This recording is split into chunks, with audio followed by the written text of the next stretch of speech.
All right, welcome everyone to Torah Tuesday. All right, I've got good news and bad news. The good news is you get me tonight.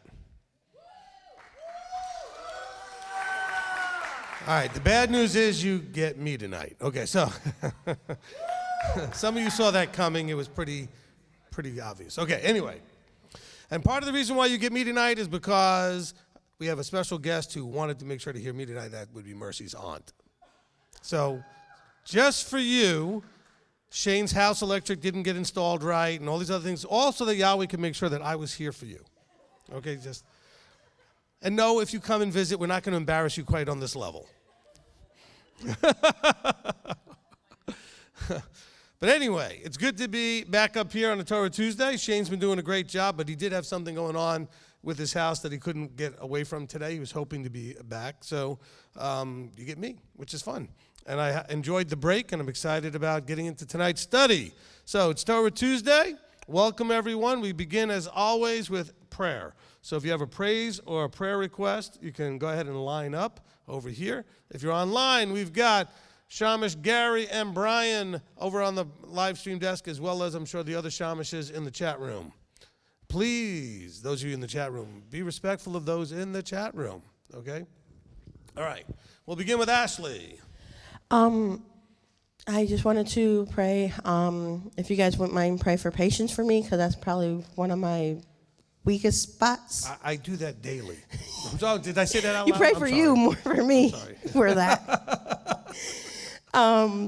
But yeah, no, Agnes's doctors, we need to find a epileptologist for her, and it's difficult with our family values and where they're at and stuff like that, and things are not aligning, so we're trying to find other ways of treating her, and it's just annoying. Okay. And then also continue prayers for my mom. She finally made a turnaround. It looks like she's going the other direction now, so hopefully she'll be released after Hanukkah and I can go visit her. All right. Okay, we certainly can pray for that. Okay, who's next? All right, live stream, you have anything? So far, just a few unspoken. Okay. Well, that was quick and easy, so we can get into the study a little quicker. All right. We're starting on time. We're going to get done nicely on time, maybe. And then, all right, so we should be praying for those who have asked us to pray and have contacted us in the time since the last time we got together, which was on Shabbat. And also, we'll add prayer for, we have a lot of people that are dealing with the fallout of military and jobs that are deciding that you can't work if you haven't been jabbed and those kind of things. So we have a lot of people dealing with that. And so keep them in prayer. And some of them may just end up in Cleveland, Tennessee. So, well, that's good. All right. I'm very excited about that. Okay. So we'll continue to pray for all those situations. Marriages, a lot of marriage issues that have come up. I mean, a lot of different, I don't mean just necessarily here, like I counsel internationally. Just, generally it's always the most challenging thing is marriage issues. So keep those in prayer. And this is just the beginning, okay, of I know we have Hanukkah right now, so it helps a little bit. But there's this big period of time between Sukkot and Passover, and it tends to be a time when, especially because here in this part of the world it's winter, less sunlight, people get a little bit more down, a little bit more negative emotions and those kind of things. So let's just be, aware so we, in our awareness, don't allow ourselves to fall into that place. Amen? Amen. All right. So did you have something, Grayson? Okay. Yeah, I thought of something. So part of the schedule that I've been working towards, part of that was waking up 2 hours early and getting a walk-in, so that way I'd be getting exercise and then listening to personal development stuff to help me improve in that aspect. And it had been 2 weeks, and I had done it once, and I was just oh, well, I just hadn't been getting around because there's a lot of stuff I'm trying to fix, and I was just attention elsewhere. But the last 2 days in a row, I was able to, I got up, I did it, even though it kind of sucked, I did it. And I've done it twice now, and hopefully that can lead to more. And I'm just happy that I can be proud of the fact that I did something that I didn't want to do 2 days in a row. So, Amen. Imagine the praise report when it's 4 days in a row. Okay. I'm just serious. I mean, teasing. Okay. So let's go ahead and open up in prayer. And so who wants to open us in prayer? And I have no idea what the rotation's been on that. Okay. Let's bring it over. Where's the mic? Okay, Steve's got the mic. Bring it over to Oscar. Let Oscar open us in prayer.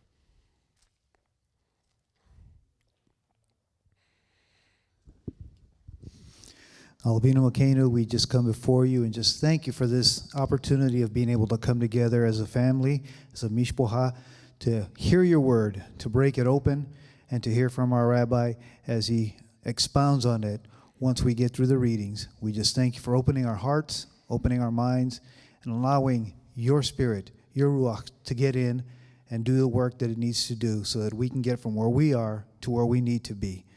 For these things we ask in the power and authority of your Son and our Mashiach Yeshua. Amen. Amen. Amen. All right. Okay, so tonight we're going to continue in our readings through the Torah portions. These are the weekly cycle for a one-year cycle going from Genesis through to Deuteronomy. And we're still in Genesis, okay, as we're getting closer to the end of that book. We're dealing with Yosef.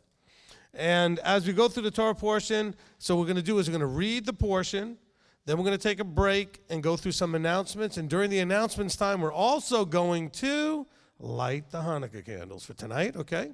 So we'll do that, and then we'll go through the announcements, and then we'll discuss the reading. So what you want to be doing while we're reading, obviously you want to be listening and paying attention, but also you should have a way to, if you need to take notes or to make a note of a comment that you may want to make and that kind of thing, because we're going to discuss the readings after, okay? So we're going to read, have some announcements, light the candles, and then we're going to discuss. Okay, we'll have what we call a Midrashic discussion.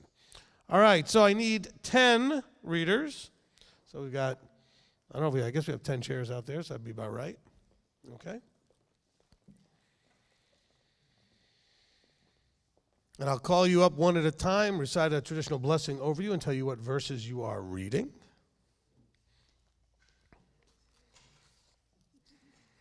All right, so this week's Torah portion brought to you by, no, I'm kidding. So this week's Torah portion is Miketz. Miketz. Miketz means at the end. At the end. It's Genesis 41, the beginning of the chapter, 41:1 to 44:17. Okay, to 44:17. All right, so we're going to begin with Grayson.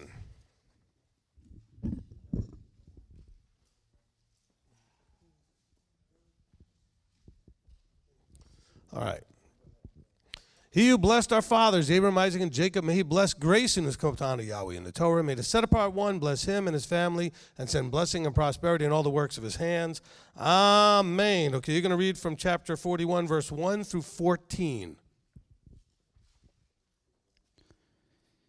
And it came to be at the end of the 2 years' time that Pharaoh had a dream and saw him standing by the river and saw 7 cows coming up out of the river, beautiful looking and fat.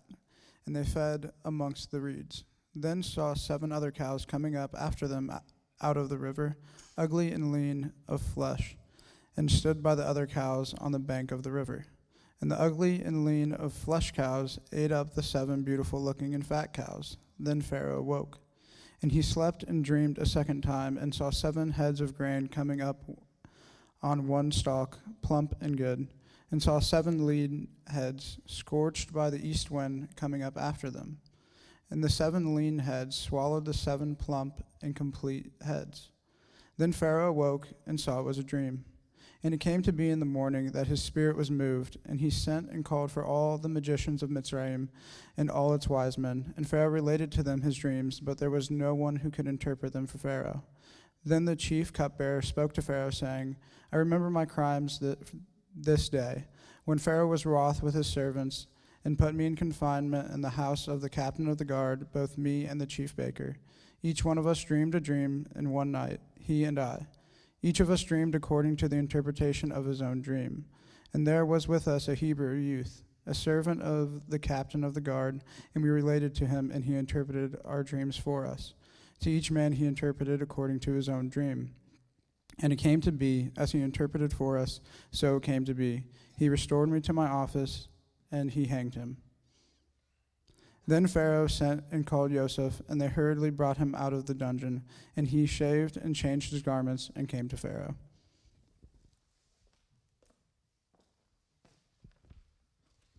Amen. Amen. Okay, thank you, Grayson. Okay, Ashley. He who blessed our fathers, Abraham, Isaac, and Jacob, may he bless Ashley, who's come up to honor Yahweh in the Torah. May the set-apart one bless her and her family and send blessing and prosperity on all the works of her hands. Amen. Okay, you're going to take us from verse 15 to 32. 15 to 32.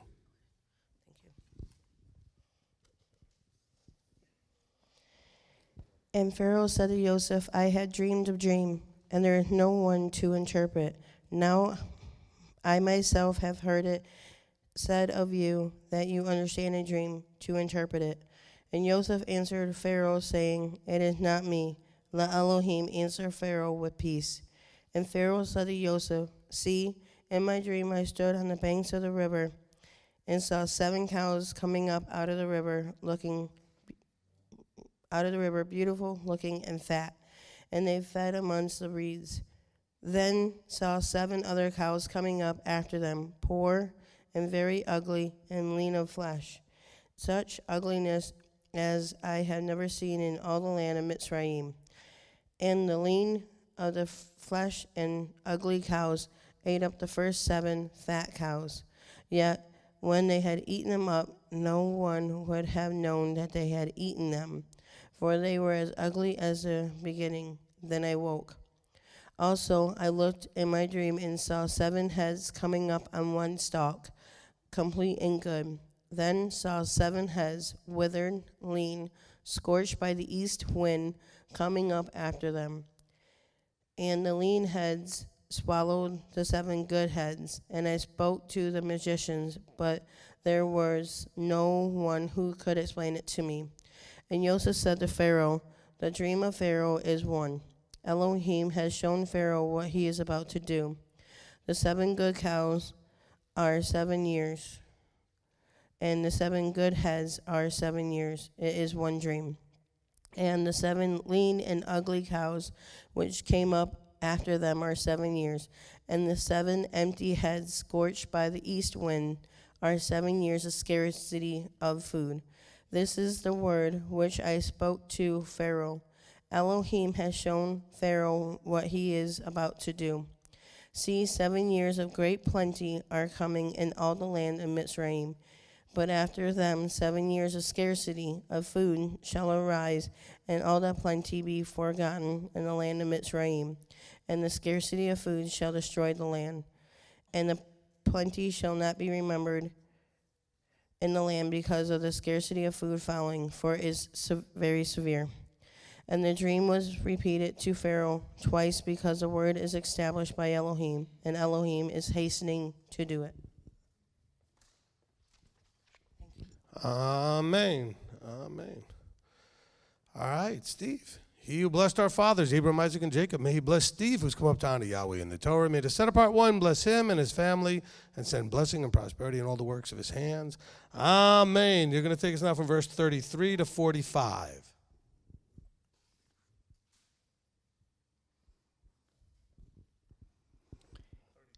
And now let Pharaoh look at the discerning of the wise man and set him over the land of Mitzrayim.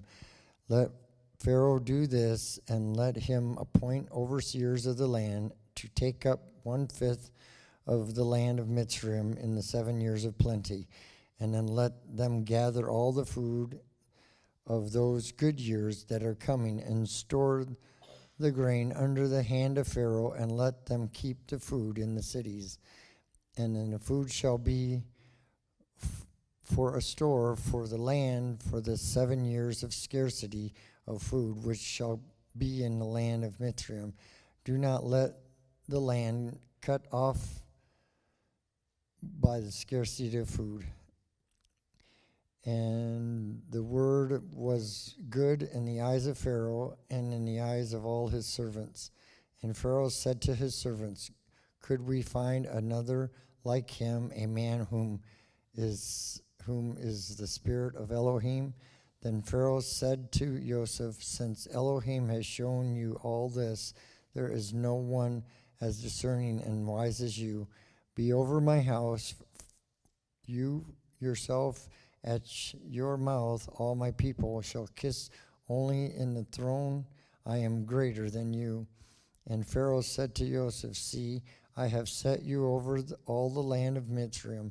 And Pharaoh took his seal ring off and handed it to, and put it on Joseph's hand. And he dressed him in garments of fine linen and put gold chains around his neck. And he had him ride in the second chariot, which he had.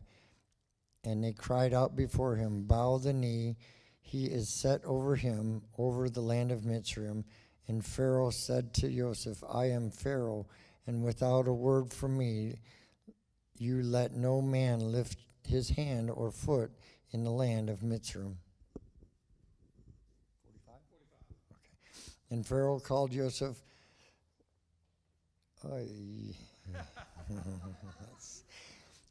Zap-Paneah, and he gave him as his wife Asenath, the daughter of Petas, okay, that guy, priest of On, and Joseph went out over the land of Mitzrayim. Now I know why you wanted to stop at verse 44.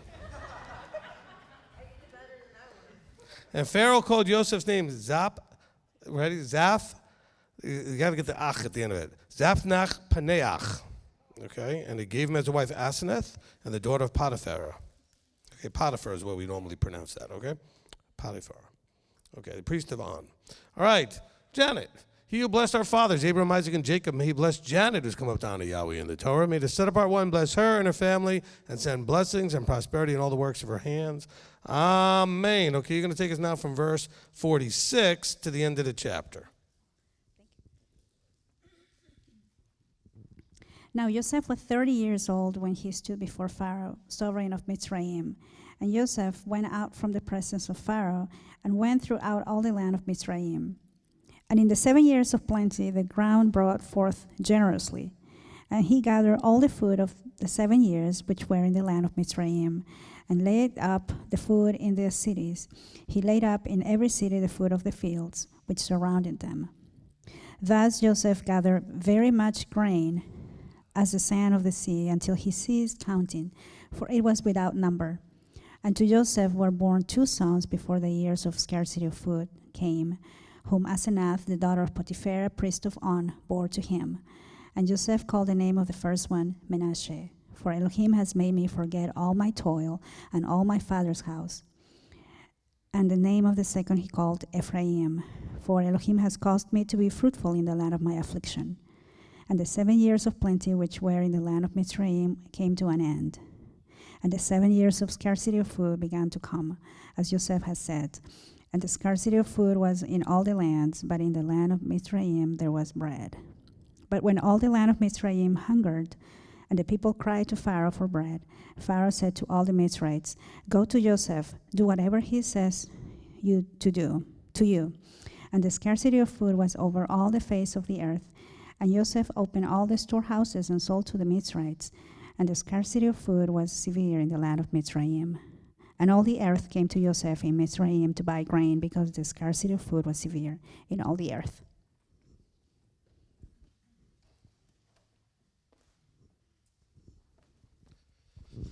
Amen. Amen. Okay, thank you, Janet. Okay, next up, Shannon.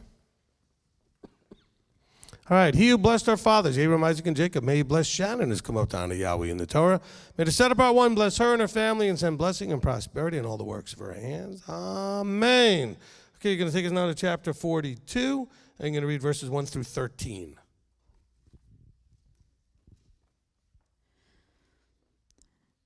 And when Yaakov saw that there was grain in Mitzrayim, Yaakov said to his sons, why do you look at each other? And he said, see, I have heard that there is grain in Mitzrayim. Go down to that place and buy for us there, and let us live and not die. And Joseph's 10 brothers went down to buy grain in Mitzrayim.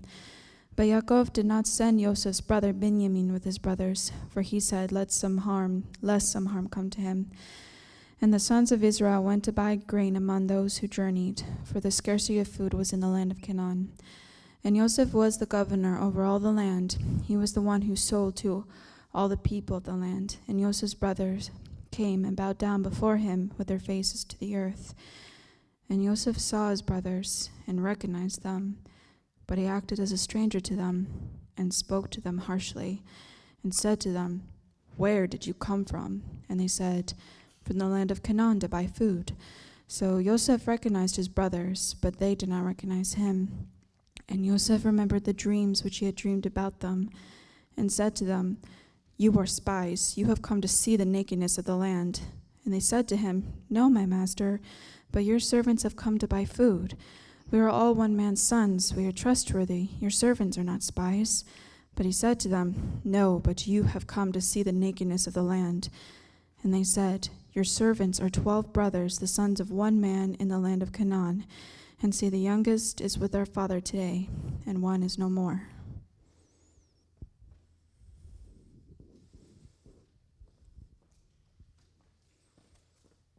Amen. Okay, thank you, Shannon. Okay, next up, Oscar.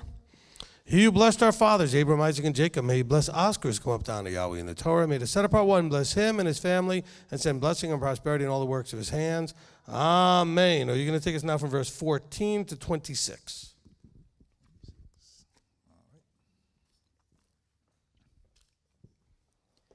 And Joseph said to them, it is as I spoke to you, saying, you are spies. By this you shall be proven. By the life of Pharaoh, you do not leave this place unless your youngest brother comes here. Send one of you, and let him bring your brother, while you are kept in prison. So let your words be proven to see whether there is any truth in you, or else, by the life of Pharaoh, you are spies. And he put them all together in prison for 3 days. Now Joseph said to them the third day, do this and live, for I fear Elohim. If you are trustworthy, let one of your brothers be confined to your prison house, and you, go, bring grain for the scarcity of food of your houses. And bring your youngest brother to me, and let your words be confirmed, and you do not die.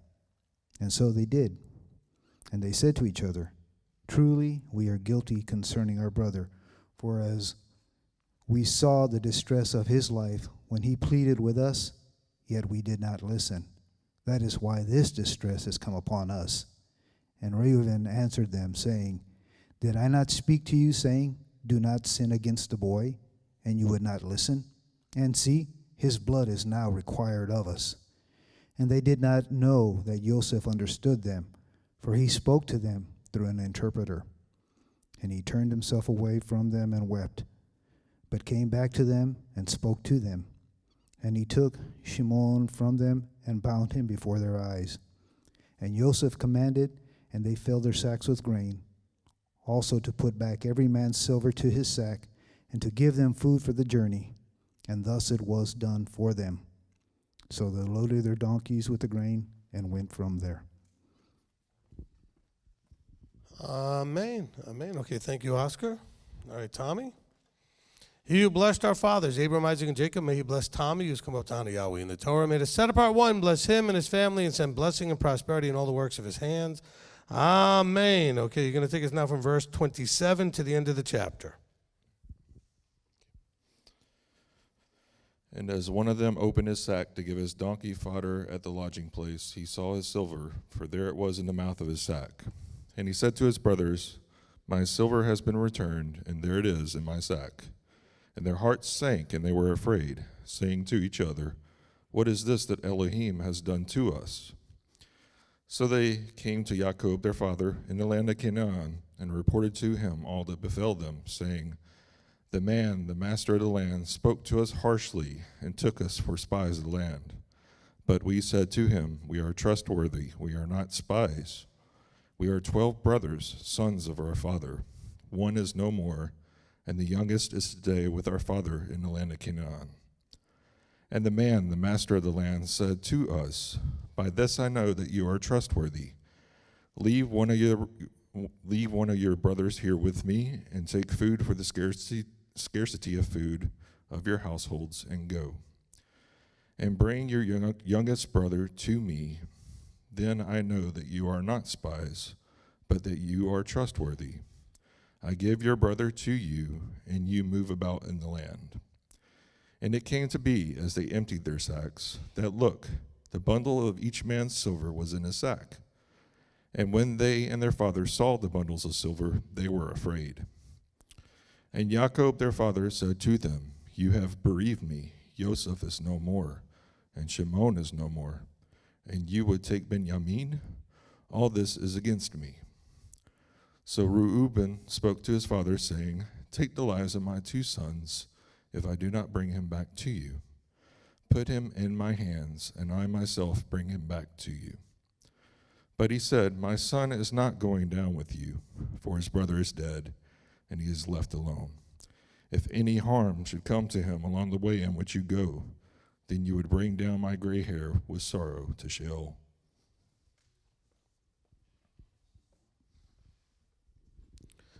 All right. Thank you, Tommy. Okay, next up, Rebbitzin. He who blessed our fathers, Abraham, Isaac, and Jacob, may he bless Rebbitzin Julie, who's come up to honor Yahweh in the Torah. May the set-apart one bless her and her family and send blessing and prosperity in all the works of her hands. Amen. All right, you're going to take us now to chapter 43 and read verses 1 through 14.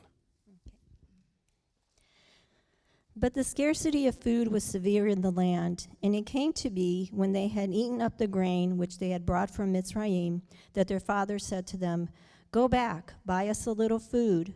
But Yehudah spoke to him, saying, The man vehemently warned us, saying, You do not see my face unless your brother is with you. If you let our brother go with us, we go down and buy you food. But if you do not let him go, we do not go down, because the man said to us, You do not see my face unless your brother is with you. And Israel said, Why did you do evil to me to inform the man that you still had another brother? And they said, The man kept asking about us and our relatives, saying, Is your father still alive? Have you another brother? And we informed him according to these words. How could we know that he would say, Bring your brother down? And Yehudah said to Israel his father, Send the boy with me, and let us arise, and go, and live, and not die, both we and you, and also our little ones. I myself shall stand guarantee for him. From my hand you are to require him.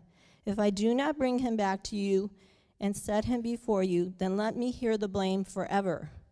For if we had not delayed, truly by now we could have returned the second time. And their father Israel said to them, If so, then do this. Take some of the best fruit of the land in your vessels and bring a present down for the man, a little balm and a little honey, spices and myrrh, nuts and almonds. And take double silver in your hand, and take back in your hand the silver that was returned in the mouth of your sacks. It could have been a mistake. And take your brother and arise, go back to the man. And El Shaddai give to you compassion before the man, so that he shall release your other brother in Benjamin. And I, if I am bereaved, I am bereaved. Thank you. All right. Thank you, Rebbitzin. Okay, next up, Brianna. He who blessed our fathers, Abraham, Isaac, and Jacob, may he bless Brianna, who's come up to honor Yahweh in the Torah. May the set-apart one bless her and her family and send blessing and prosperity on all the works of her hands. Amen. Okay, Brianna, you're going to take us now from verse 15 to the end of the chapter.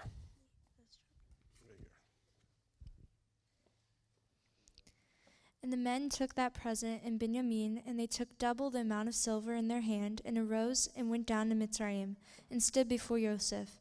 And Joseph saw Benjamin with them, and said to the one over his house, Bring the men home, and make a great slaughter, and prepare, for these men are to eat with me at noon.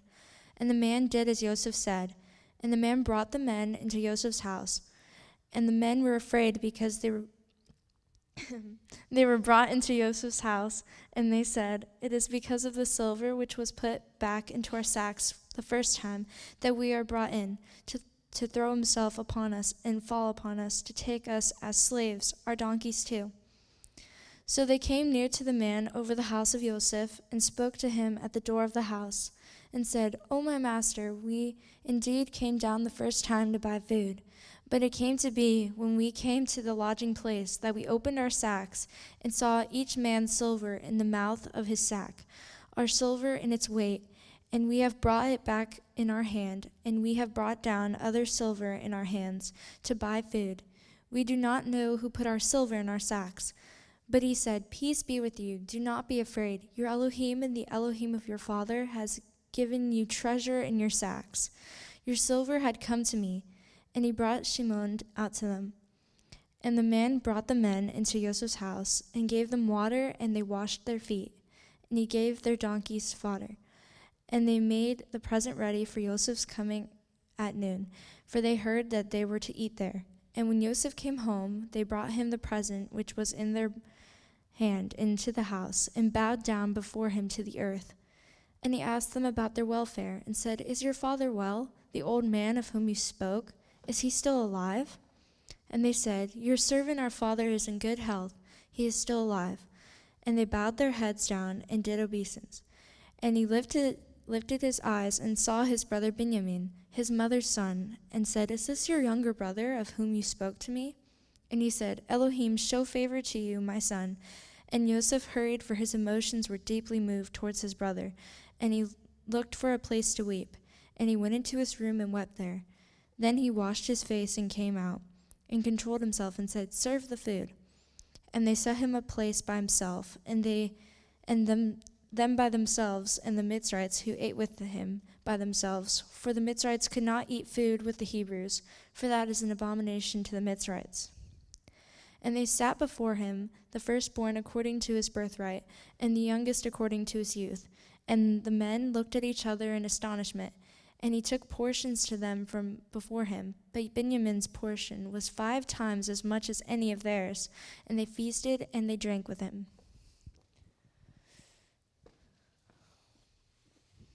Amen. All right, thank you, Brianna. All right, Taylor, you are our last reader. He who blessed our fathers, Abraham, Isaac, and Jacob, may he bless Taylor, who's come up to honor Yahweh in the Torah. May the set-apart one bless her and her family and send blessings and prosperity in all the works of her hands. Amen. Okay, you're going to take us now to chapter 44 and read verses 1 through 17. And he commanded the one over his house, saying, Fill the men's sacks with food as they are able to bear, and put each man's silver in the mouth of his sack. And put my cup, the silver cup, in the mouth of the sack of the youngest, and the silver for his grain. And he did according to the word of Joseph which he spoke.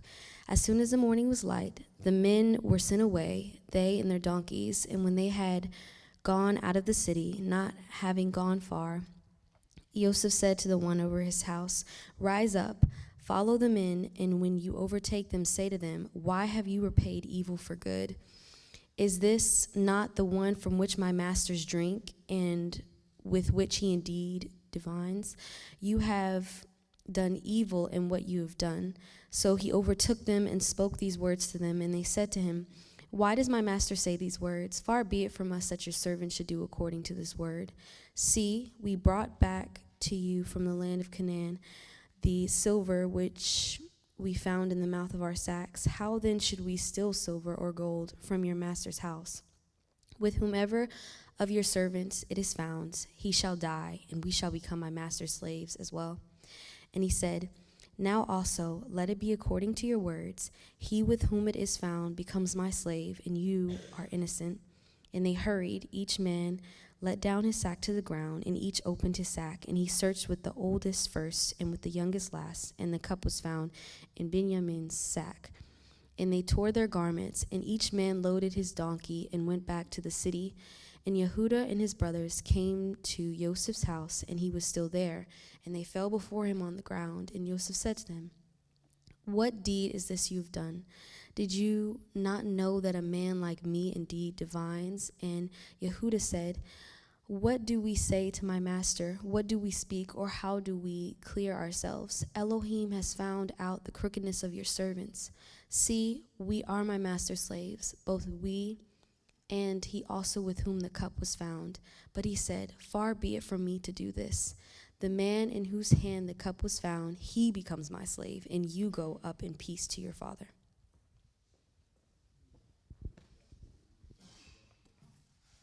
Amen. Amen.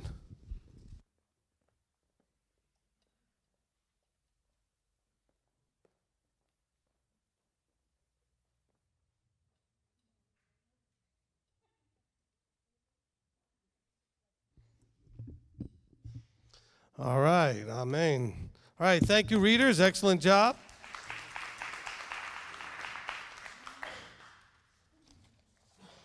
Baruch atah Yahweh Eloheinu melech haolam asher natan lanu Torat emet v'chayei olam nata b'tochenu. Baruch atah Yahweh noten haTorah. Amen.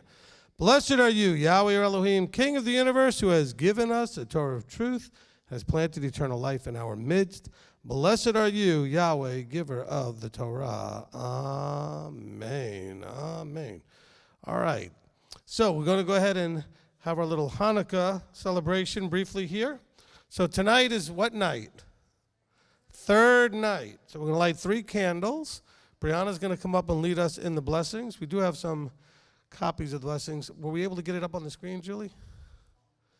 No. Do you have a bunch of them? You have 10. Well, we could print a lot more. It's not very many.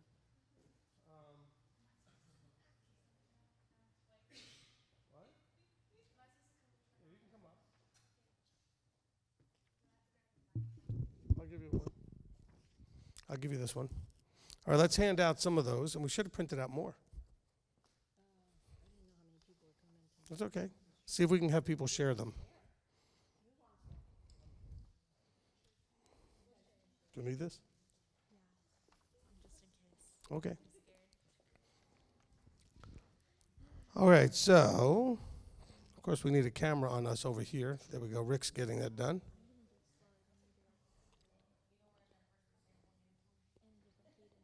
That's totally fine.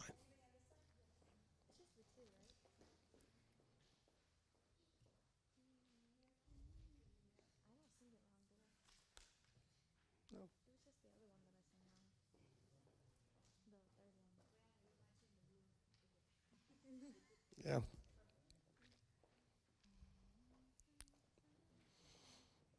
All right, it's a little hard for me to go do this if we're not on the camera here. There we go. Excellent. All right, so it's the third night of Hanukkah. There are traditional blessings that are recited for the lighting of the candles. Brianna's going to lead us in the singing or the canting of the blessings, and I will light the candles.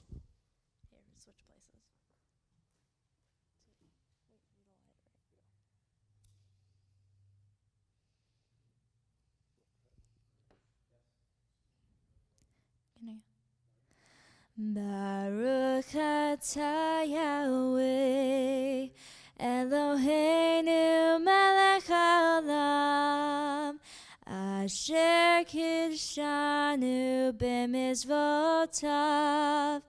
v'tzivanu lahadlik ner shel Hanukkah. Baruch atah Yahweh Eloheinu melech haolam she'asar nisim lavotenu bayamim hahem bazman hazeh. Amen. Okay, there you go. I saw you open your mouth. That was fine. All right. So the first blessing was, blessed are you, Yahweh your Elohim, King of the universe, who has sanctified us with your commandments and commanded us to kindle the Hanukkah light. Second blessing is, blessed are you, Yahweh your Elohim, King of the universe, who performed miracles for our forefathers in those days at this time. Amen. Happy Hanukkah. All right, amen.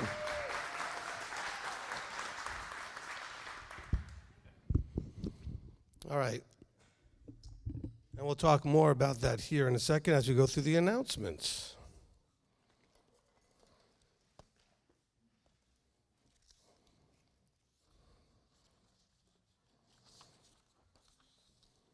All right, so first of all, I want to welcome our guests. All right.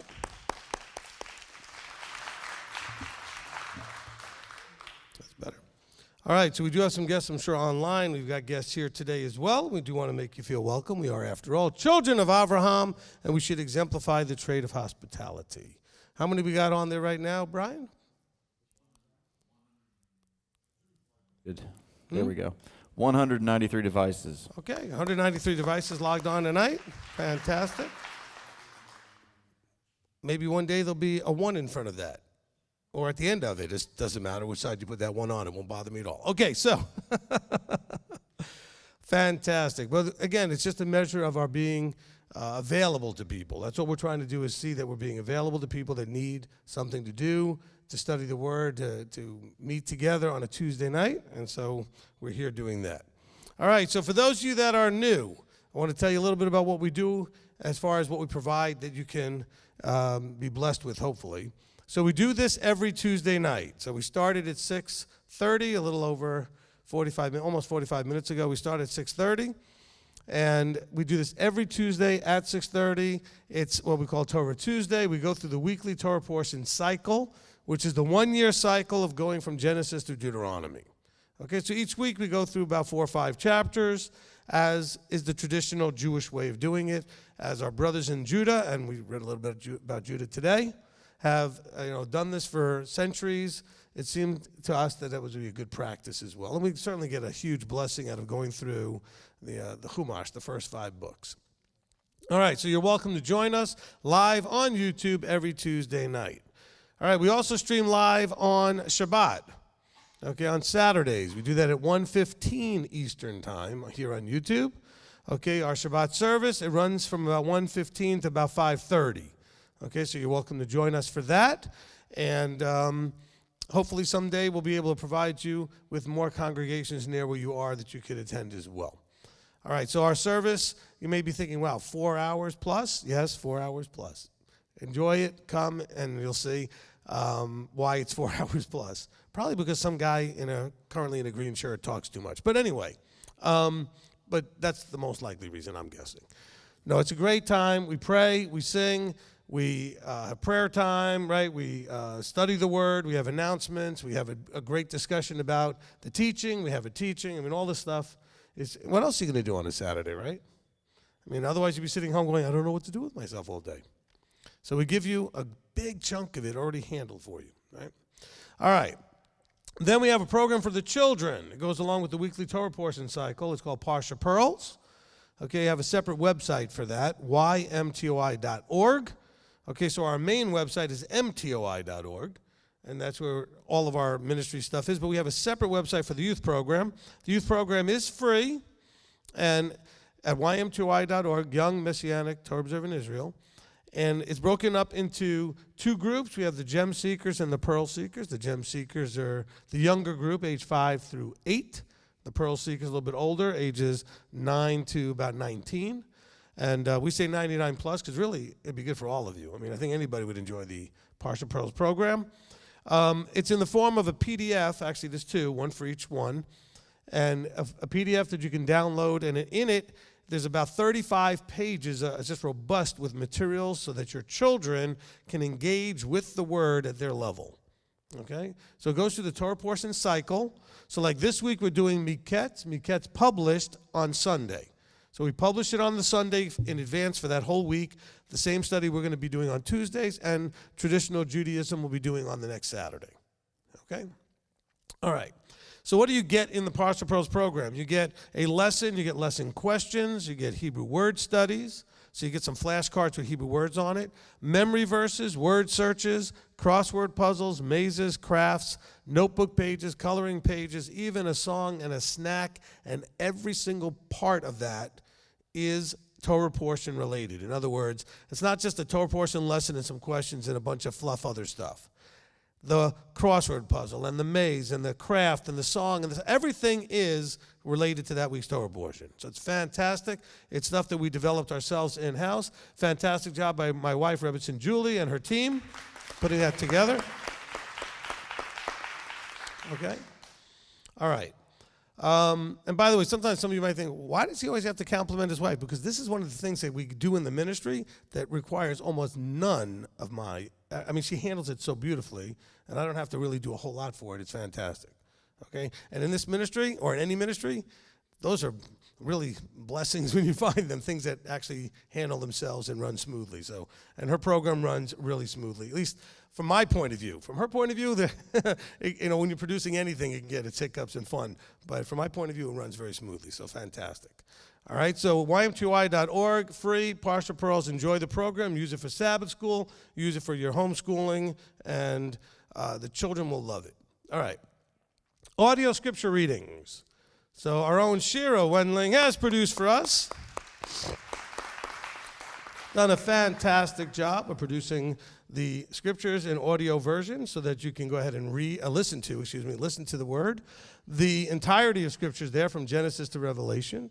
The first 5 books are done by Torah portion so that you can listen to Miketz if you would like to do that this week. All right, so we have that for you. That's on the MTOI.org website under media, under audio scripture readings. Okay, and then we have, after that, I'm not going to do the Torah time one. Let's skip that. Let's go to our zone meetings. Okay, so we have our zone meetings. So because we are an international ministry, we have lots of people that we serve. By international, I'm not saying we. Look at us, we're big. No, we serve people everywhere is what I'm saying, right? And a lot of the people we serve live nearby. A lot of them don't. And so we recognize that people that don't live here also would like to have live interaction on Shabbat, because if they're watching our live stream while it is live, it's not Shabbat where they are anymore. And so, because they are in a different part of the world based on their time zones. So because I was looking at the time zones and pairing them up, I called them Zone 1, Zone 2, and Zone 3. All right, so Zone 1 meets on the first Sabbath of the month, the first Shabbat of the month, which will be coming up on December 4th, next Saturday. So this one's coming up next week. This week, really. I mean, at the end of the week. Okay, so as we get to December 4th, that's U.S., Canada, Mexico, South America, Central America, the islands that are connected with all that. Those time zones, that's Zone 1. Zone 1, like from Eastern to Pacific time, basically, Zone 1. Now, on that Saturday, we'll live stream during our service. The teaching time will be the Zone 1 International Shabbat Q&A. The people asking the questions will be from Zone 1. Everybody from anywhere can be attending live on YouTube, etc. But the questions will be coming from the people who live in Zone 1. Then we get to Zone 2. Okay, now Zone 2 and Zone 3 are done on Zoom. Okay, they're done on Zoom. They're not done here on YouTube. They're done on Zoom. To get the link to the meeting, you just simply email zoom@mtoi.org, and it's an auto-replier. We'll send you the link. If you have the link from previous Zoom meetings of the zones, it's the same link, so you can keep the one you have, and that'll work just fine. So Zone 2 is the second Saturday of the month, okay, the second Shabbat of the month, and that's at 10 a.m. Eastern Time. And that one covers the UK, Europe, Africa, those countries that are 5, 7, 8 hours away, okay, or so. And so when we have that International Shabbat Q&A, that meeting, the Zone 2 people will get to ask the questions. The rest of you are welcome to come. You'll get something out of it. You'll enjoy it. You get to meet people from all over the world. Then we have Zone 3. Zone 3 is like Australia, New Zealand, Japan, Philippines, Malaysia, China, Singapore, Indonesia. And those countries are all 11, 12, 15, 17 hours ahead of us. So we can do that on the third Friday of the month. And we do that at 10 p.m. Eastern Time. So Zone 1 is first Sabbath, Zone 2 second Sabbath, Zone 3 third Friday. Okay? Very easy to remember, hopefully, and that one also is done on Zoom. And so if you're looking at the slide, you'll see that it says International Shabbat Q&A with Nasi, Steve Berkson. So, and Nasi is simply a term for like a leader of leaders, and that's not like a big deal. But like in the Sanhedrin, which had a bunch of leaders, the one that was over that to make decisions was called the Nasi. And since MTOI is an organization that has other leaders in it, for which I have a responsibility to serve and to lead, that title is one of the titles that is appropriate to use, in case somebody's wondering what that was. Okay. Got questions. So if you have questions that you'd like to maybe have addressed at some point, or maybe even one of these zone meetings, but you're not really comfortable with a microphone or typing it in on the chat so that somebody will read it for you, you can send your questions to questions@mtoi.org. Now, bear in mind, this is a suggestion email box, not a we're going to reply directly to you email box.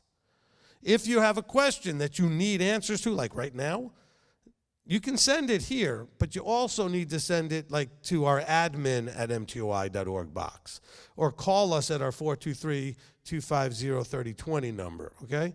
Then we'll get you the answers hopefully right away. This is for future use to answer a question either during a zone meeting, or maybe we'll make some separate videos like a frequently asked questions thing. So it's questions that you think everybody might benefit from. That's a good question, and you can just send it here. If you do send an email, please indicate what zone you live in, because if I decide to use it, I may use it during one of the zone meetings because it's being submitted by someone in one of those zones. Okay.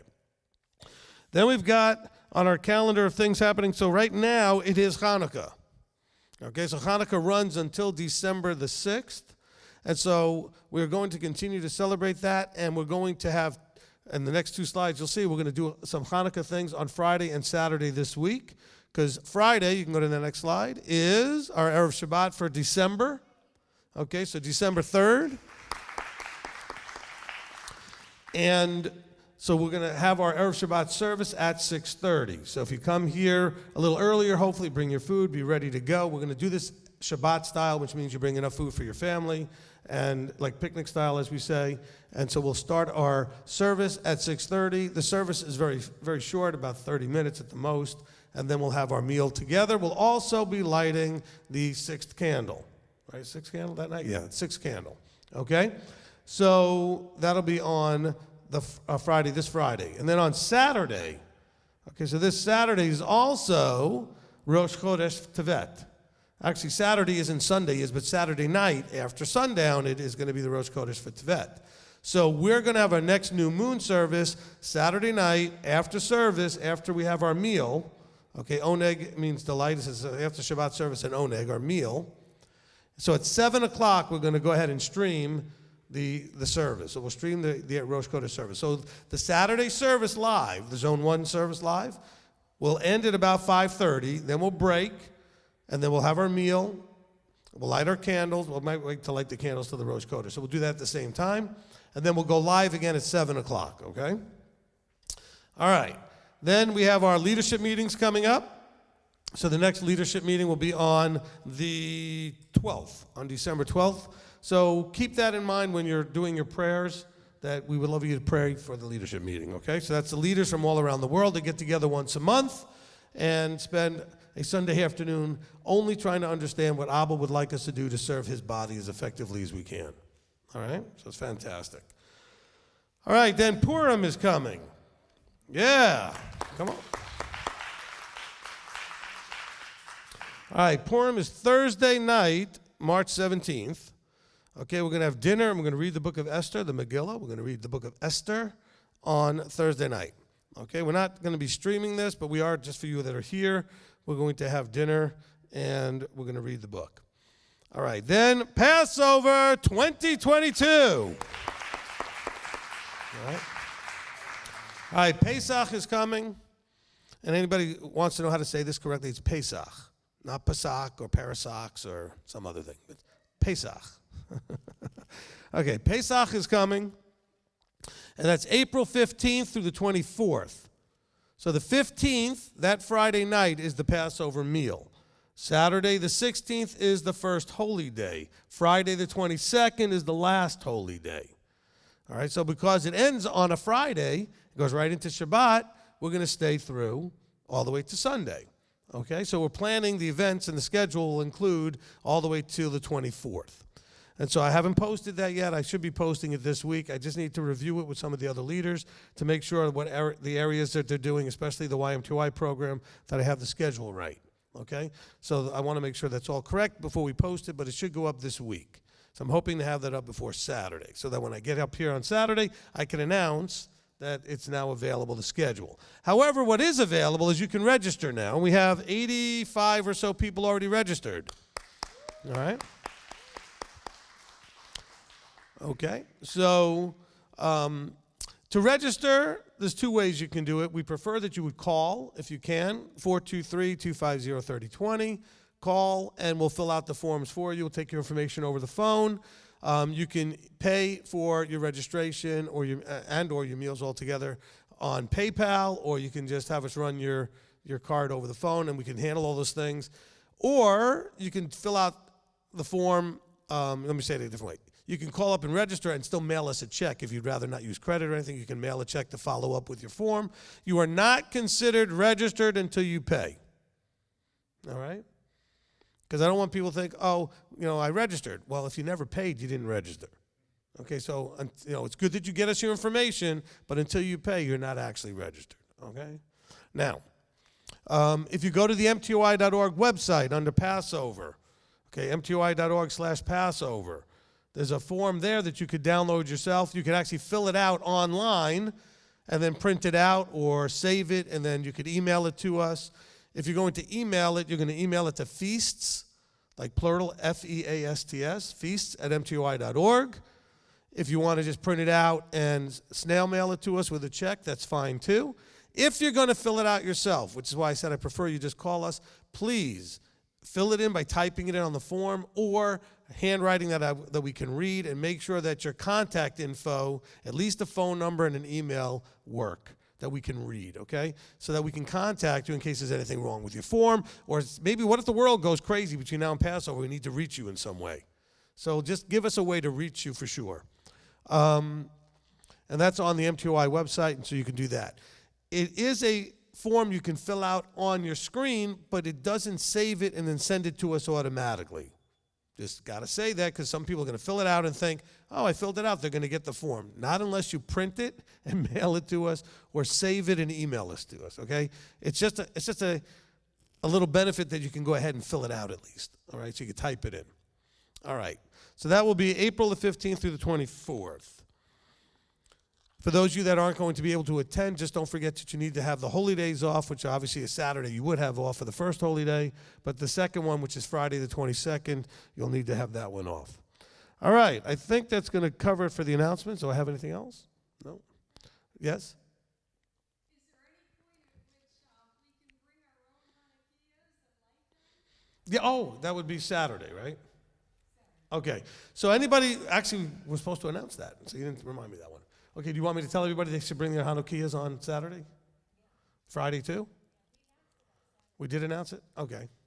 All right, so if you have your own Hanukkah, all right, then you can bring that. That would be the 9 branch as opposed to 7, right? So you can bring that on Friday night. You can bring yours to light as well. Bring your own candles. That's right, I do remember announcing about the candles.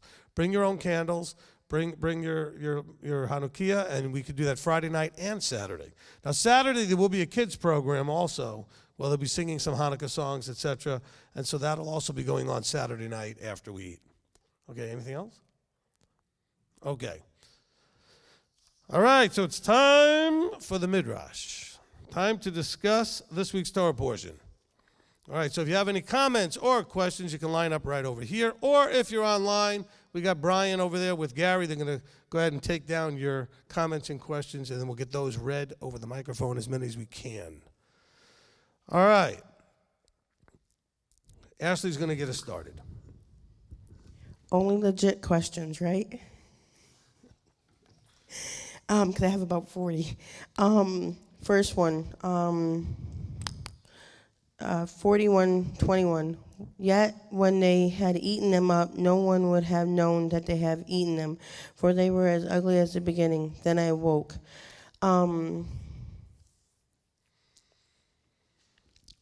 With that, I don't. This may have to be a counseling session, and I'm sorry, but I'm not sure. Can you explain that verse? Well, I think Yosef explains that verse. Well, what I mean is, I'm getting sorry. What I mean is there a total of 14 cows or 21 cows? Because when he's talking about here, the ugly cows and the beautiful cows, I'm trying to understand that. Okay, so there's 7 and there's 7, so that's 14. Yes. That's it. All right, and the 7 ugly eat the 7 healthy. Okay, so but I am reading that. Even though they ate them, they don't look any better off. Okay, that's where I was getting. Okay, Okay? got it. I love it how I have a hard time reading. That's okay. In other words, what he's trying to say when he tells them that this is talking about years of plenty and years of famine,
what you're talking about from the point of view of this was something that is now put in a dream to a king, right, to the Pharaoh, because this is going to be not just inconvenience for a few weeks on shelves. This is 7 years, there'll be nothing.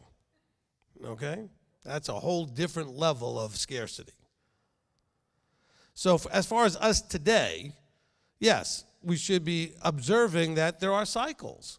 You know, I remember people freaking out about, oh, the drought. Which one? I'm 58 years old. There's been bunches of them in the last 58 years. And then there's been more rain and flooding than you could ever imagine. Everything's being flooded. So it's kind of cyclical. Of course, if you're the one first experiencing it, you start thinking it's the end of the world until you realize, no, that happened again 5 years ago or 12 years ago, whatever it did. These things tend to cycle, but what you do is you prepare for them. When you see a pattern, like if you live in Florida, you're ready for hurricanes because they tend to come. If you live in the tornado belt, you're used to that happening, so you prepare for those because they're going to come. And so we're noticing economically the way the world is that if you're not aware of this, the stores have 3 days worth of everything. That's it. So if they don't get more in 3 days, they don't have. That's basically the supply chain. And so the reason stuff is not on your shelves is because some of it's taking more than 3 days to get there, because there are things that are jamming up the supply chain. And so as you observe, okay, I'm going to use a comment that I'm teaching you for marriages. I teach this for relationships. All of life is this comment I'm going to make. You must observe, and through observing, you learn about what you're observing. Then you adjust to what you observed and learned. So if you're noticing, because you're observing, that this is not the first time in the last 5 or 6 years that we've had a problem on the shelves, and so then you would say, it may be prudent for me to have some stuff on my shelves. If you had stuff on your shelves, you might not have run out of toilet paper when we had the big toilet paper shortage like 2 years ago, right? Okay, maybe you should have a few weeks worth of dry goods and food that you could eat. What if the power went out? What would you do? You'd lose everything in your refrigerator and your freezer, but then what do you have other stuff? Are you planning for contingencies? I'm not talking about terrible end-time survivalist stuff, because believe me, when that stuff happens, it's not going to matter what you did. I don't know why anybody thinks it will. It simply means that you have, somebody else doesn't, and as soon as they find out, they're going to come and take it from you. That's all that means. You become a target, and dead probably. So I'm not saying don't have, but you should have a minimal amount that you've observed would likely get you through. I've observed when I lived in Florida that if the power goes out, it doesn't tend to get worse than about a few days to a week at the most. All right, so you prepare to be able to handle if the power goes out for a few days to a week at the most. Nowadays, with the way things are, you should also be dealing with your normal emergency fund stuff and even having 3 to 6 months income put aside for your expenses, because it seems like there's times when people are out of work. And so what do you do if for whatever reason you're either out of work or can't go to work or are being prevented from going to work for whatever reason? Well, if you have an emergency fund set aside, you can handle that stuff. So the point of the chapter, well, I shouldn't say, part of the point of the chapter, I mean, there's a lot of things happening here. It's helping to establish Joseph in a position to be a Messiah-like figure, to provide for people that would die otherwise, and to reunite the brothers eventually, which will happen next week, and these things that are going on. But it's to teach us about scarcity and abundance and having foresight to then make the plans to be able to be in a better place when these things happen. Does that make sense? Okay? So that's the important thing for today. All right? I didn't give the preemptive thing I normally would do it before we do the study, and I'm glad because you actually did the right thing, which is you're looking at the portion for how do I apply this today? That's the main thing I want you to be looking at is how do I apply, is there anything in here I can learn that I can use today? And that's one of them, I think, is that we should be paying much better attention and not acting all surprised. I'll give you an example. Some of you were affected by this, maybe you weren't. But when the housing bubble burst a few years back, I don't want to be one of those ones, maybe you get mad at me. I'm not one of the ones that blames the predatory lending institutions. That's a bunch of nonsense. Okay? The people that took the loans out knew they couldn't pay them. Knew the only reason they could pay them was because they were getting a subprime until with the bubble, right? They were getting basically a policy that up to a point was going to be very easy to pay, and then all of a sudden it was going to go boom in their face. They all knew that. They all knew that they had no business buying the size house they did on their income. Why is that the institution's fault? Did they actually come to your house and force you to buy one? Did they come to you and force you to take a loan? But they had no foresight. And then they all act like, I didn't know I couldn't afford it. What do you mean you didn't know? You went from living in a $500 a month apartment to living in a $500,000 house. Really? Did your income change? No. No surprise there then that it blew up in your face. But you have to have some foresight. A lot of you, when we take the finance class that I do, that Elder Billy does, one of the things we want you to do is figure out what you've been doing, because what you've been doing is leading you to somewhere financially.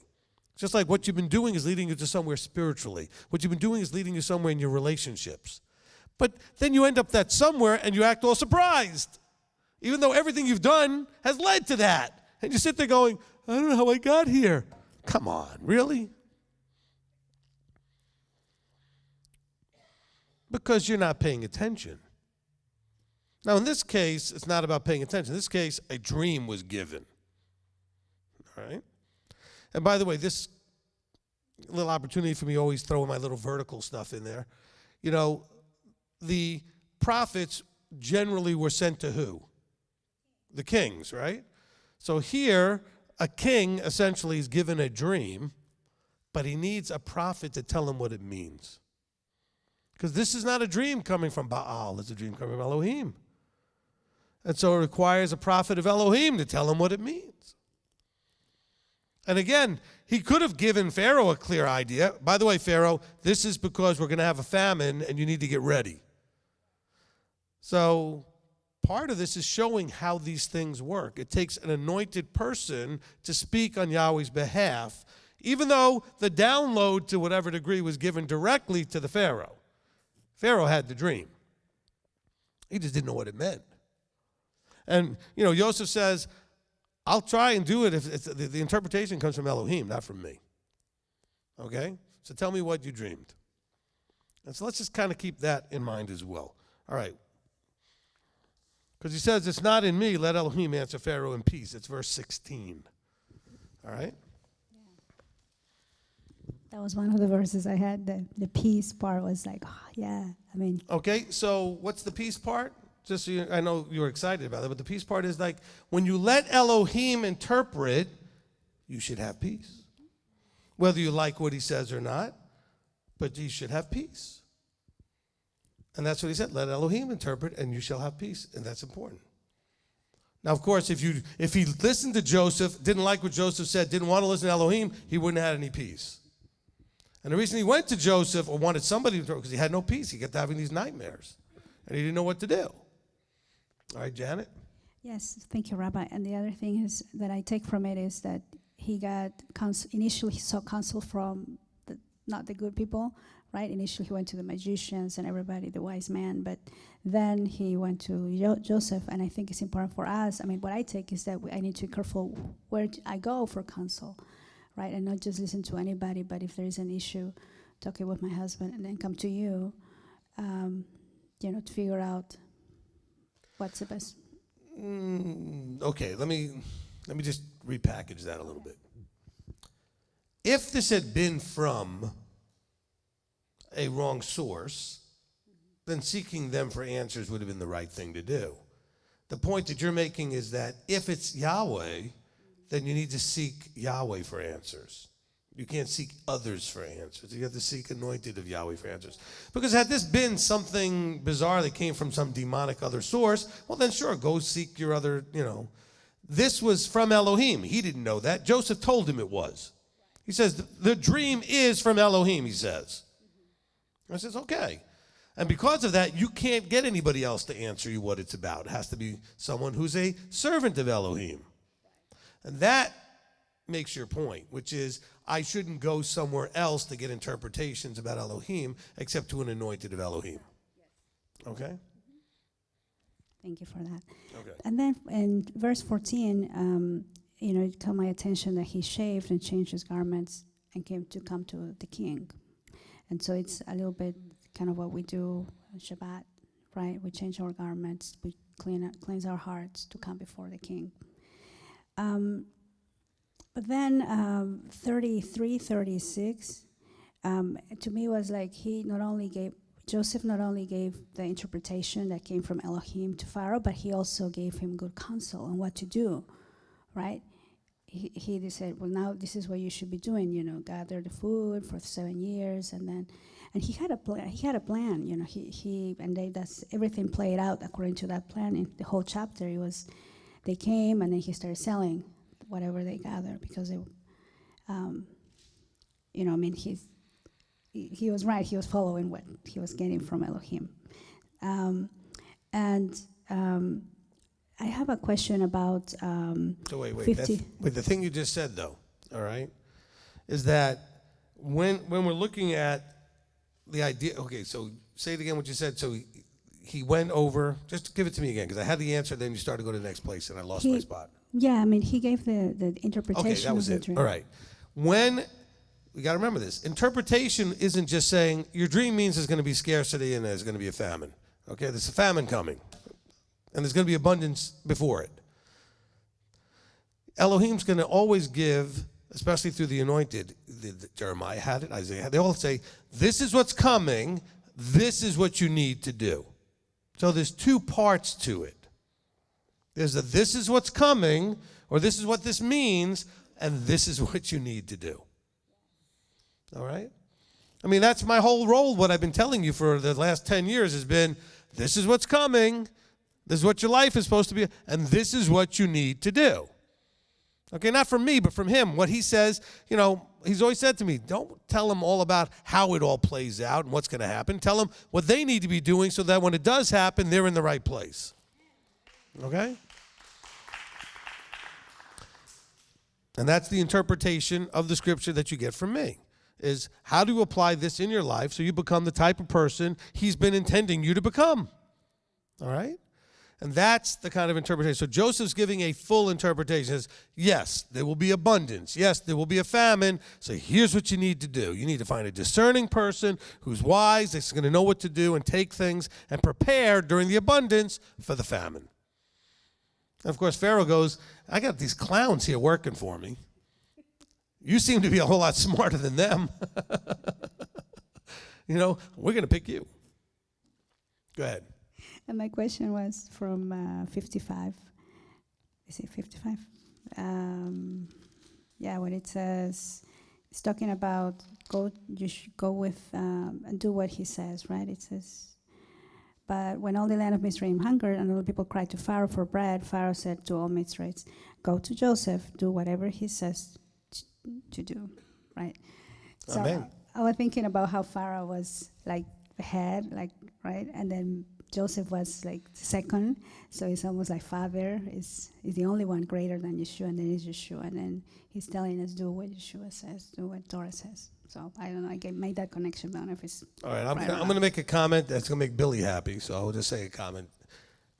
Go to the person that you're supposed to go to. Pharaoh said Joseph was the one, so don't go to Pharaoh. What's Pharaoh supposed to do? He's like, why are you coming to me? I know I'm in charge, but I've given that to Joseph. That's his job. So if I tell you that something is Billy's job, then go to Billy. But then you'll come to me first. It's like, then I'm going to send you back to him anyway, because I gave him that job, so it's not on my plate. Pharaoh gave it to Joseph, so it's not on his plate. But you guys love to go to who you want to go to, not who you're supposed to go to, and you do know who to go to. And that's one of the reasons that verse is there, I think, is that there's Pharaoh himself saying, you guys don't listen. I said Joseph is the guy to go to for this stuff, and you do whatever he says, because I've authorized him, and I trust him. And so, it especially used to happen at the feast when people say, well, I'd like to help, and they come to me and ask me, hey, what can I do to help? And I say, well, go talk to him. And then they don't like going over to the person I send them to give them a job to do. They want me to tell them what to do. I said, no, that's his job. I gave him that job. I trust him to do that job. So go to him. And so we have a problem with that. And so one of the things you may want to ask yourself before you go to someone is this the right person I'm supposed to go to? And if it's not, then you should ask the next question, which is, why? Why am I avoiding going to the person I'm supposed to? Because sometimes you go to Billy when you should come to me, because you don't want to talk to me.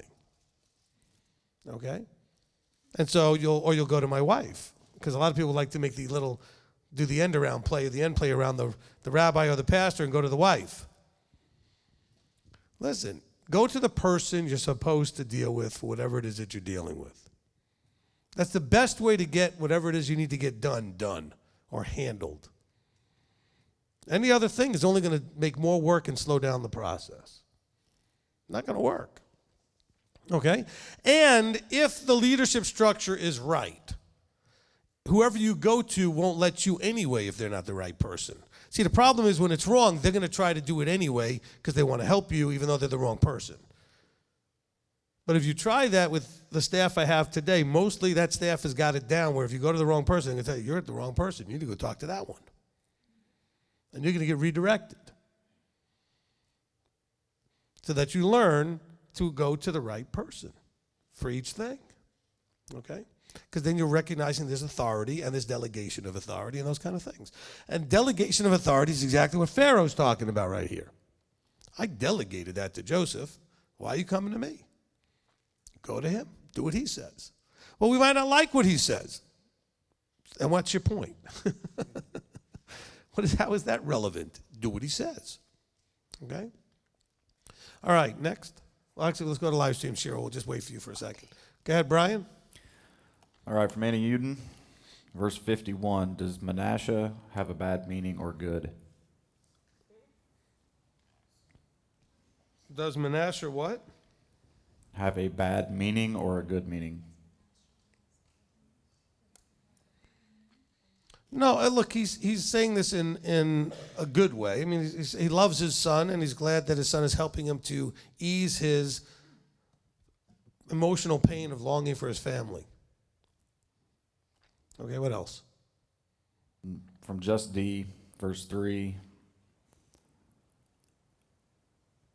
What does it mean when it says lean of flesh? It's repeated a few times. Look, it just meant that these are very, very gaunt, skinny cows. They looked like they were unfed for years and were dying. So basically all you saw was skin and bones. Okay?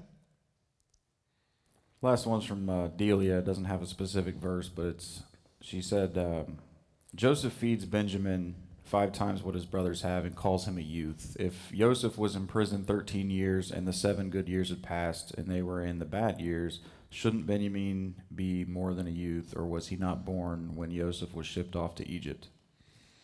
All right, look, youth is in the eye of the beholder, okay? Because you come up to some of our elders, by age I mean, who might be in their 70s or 80s, and you're 40, you're a youth. You're a kid. And I've had some people when I was like 35, 40 say, hey, listen, young man. And because they were in their 60s looking at me like, well, you're like half my age. You're a young man. Okay? And so, you know, he's clearly the youngest of the bunch. So he would be referred to as like the baby of the bunch or the youth. The age really wasn't the point in using that phrase. Okay? Next. I have a last second one in here from Isabel. Verse 45, why did Joseph not object to marrying a woman outside of the covenant? Would it have been rude to refuse? Okay, remember, we don't have quite the universality of covenant going on here with rules like that. You have some very specific places where a person like Abraham said, go over here to select a wife for my son. It wasn't like nobody can go do this, they only can do that. I mean, we don't have that universal understanding of who to get what from. He was a slave. He was then ended up with Pharaoh. Pharaoh gifted him, and so he accepted. Okay? And none of that at that point was breaking anything Torah-wise. That's all for 41. All right, 41. Shira, do you have 41? Okay. Thank you. Happy Hanukkah. Thank you. I'm glad that came up about Asenat, because sometimes I read through the scripture and I like to kind of imagine about some of the women. You don't get a lot of background on some of the women, but I was pondering the character of Asenat, that Yahweh entrusted to her the descendants of Yosef, who would become tribes of Israel. And I just picture her as being the daughter of this priest and just seeing through a lot of the chicanery of the idol worship and being someone who would readily go along with Yosef's program. I just have this feeling about her, that he entrusted to her the descendants of Yosef. I mean, he was a really, really busy man. So this woman, I'm thinking, you know, was mostly in charge of them during their early growing up years. And I kind of have some admiration there. I don't know. And I certainly can understand that. Look, there is a very different world here than we live in today. And in this world, with very notable exceptions, women were culturally taught, and the examples they got to watch was a very submissive role. And they were very much understanding that they were going to be whatever their husband needed them to be and fit the role that, you know, as being a helpmeet to that husband. And so, I mean, I know we have a lot of, you know, notable exceptions with women that sort of took charge and did things that were really not necessarily showing that. But culturally, especially a girl here, a young lady who's part of a priesthood family, understands that idea of authority. And so I'm sure she had no problem coming over to Joseph and just, hey, you're now my husband. Whatever you're doing, that's what I'm doing. Almost that Ruth sort of thing, your people, my people, your ways, my ways. I'm now part of you. Now, we don't see that as culturally today when everybody is so adamantly focused on their independence. You're going to tell me what to do, right? Who do you think you are telling me what to do? Well, you're my wife. No, you're my husband. No, we want to fight for that control and that authority, where really this culture, it was much more that the women understood that they were there in partnership, but to support the vision and the thing that the men were doing.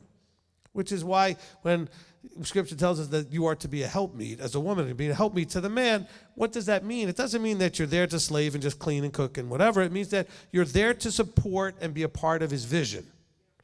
Of course, if you have a visionless man, you have a problem. And sadly, many of you do. And I'm not trying to be mean, okay? But a man without vision, you're going to get in all kinds of problems, okay? And so that, I think that when you say that you have a certain amount of appreciation for her and you think of it, I don't think that's misplaced at all. I think this is one of the reasons why. Okay. Well, I had another thing, and I'm going to try to not wander too much with this, but I see some symbolism, and I am going to a point that we can apply today. But the grain of the plentiful years, some of the language, it was like the sand of the sea. Well, all I could think of is, Yahweh's promise to Abraham, what his descendants would be, and those who would carry the word, the nourishment as a nation, the Melo Goyim, who can count the dust of Yaakov. And so then I was thinking, okay, the scarcity of food, what would that kind of be? And I thought, well, Yeshua, the living word, we were told that there will be a famine of the hearing of the word. And so I was putting this famine thing together with that the hungry people of Egypt, and Janet brought this up, that they were instructed by Pharaoh to go to Joseph and do whatever he says to you, and then that reminded me of the covenant. Amen. Do whatever, that's what you're agreeing to. You're going to do whatever I say to you. And so this is the attitude we need to have toward our leadership if we really believe, and I do, that, we have a Moses, a Joseph, and, we need to be that submitted. Right. But then when I got to verse 57, and this is where it really hit me, it says, the scarcity of food was severe in all the earth. And I thought, the famine of the hearing of the word, wow, how many times have I been in conversation with people here and at feasts with others, and we all shake our heads and we say, isn't there anybody else? Is Rabbi Steve the only one who's teaching Torah and not going to the right or to the left, who's building on the foundation of Yahweh's authority structure? And I thought, the scarcity of food, the scarcity of the word, of the truth, was severe, and the language is in all the earth. And I just felt such a sense of overwhelming honor to be part of this. Amen. And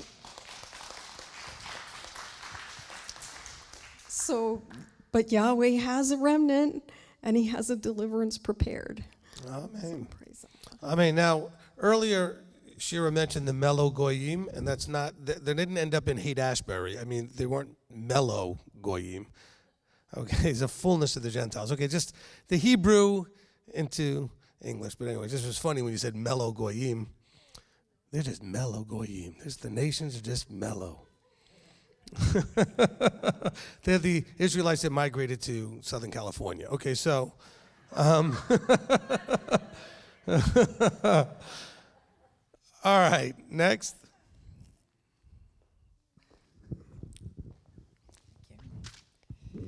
All right, Mercy. Okay, so when we're looking at 41, we're looking at the dream. And the two dreams that both the baker and the cupbearer had, or the dream each. And then you have Pharaoh's dream. So my question to you, and I think I kind of know where you might go with this, but I don't want to assume because we know where assuming gets us. But when you talk about, no, let me back up. So a lot of people today talk about dreams, and when they get dreams and they're like, oh, God gave me this dream, yada, yada, yada, yada. Okay, but I recall you saying at one point, like you kind of said today, God is only going to give mainly the king the dream because he is ruling the nation, so he has to talk to him directly, and I'm paraphrasing and I could be wrong, so just correct me. But in Joel 2, 28, it talks about, in the latter days that he's going to pour out his spirit and dream. Right. So where do dreams fit today and in the latter day? Because we're in the latter day, because, after Yeshua, we're all in the latter day. So where does that fit in terms of that with us and also with the structure? That makes sense. All right, so dreams mostly belong in this early 70s with Aerosmith, Dream On. So, no. Okay. So, look, the dreams, let's think of the dream thing. I'm going to try and make a connection here. Hopefully it makes sense. Think of it a little bit like the tongues thing. Okay, without an interpretation, it's of no point. But it's not just random that somebody just interprets. It's supposed to be an anointed person who's there to do these type of things. So it's not that you don't get dreams, and Joel is talking about you having dreams, but those dreams, at that point that Joel's talking about, you will know what they're talking about. You'll know what the dream means. But what people do is they come to me, or they'll come to somebody and say, I had this dream and I don't know what it means. Well, then that's something that either you weren't supposed to understand, and maybe it's just your head sorting through some stuff. By the way, when we dream, a lot of times, if not most of the time, it's our head sorting through stuff. Okay? If you ask any psychology people, they will tell you that the subconscious and the conscious minds, when you're out cold, they start to have to process all of your stuff. And when the stuff you're processing isn't very pretty, you get what's called a nightmare. Okay? When it's okay, you get a dream that you really enjoy. And so it's a processing mechanism of our minds. That doesn't mean that there aren't dreams like Pharaoh's having that do come from an outside source.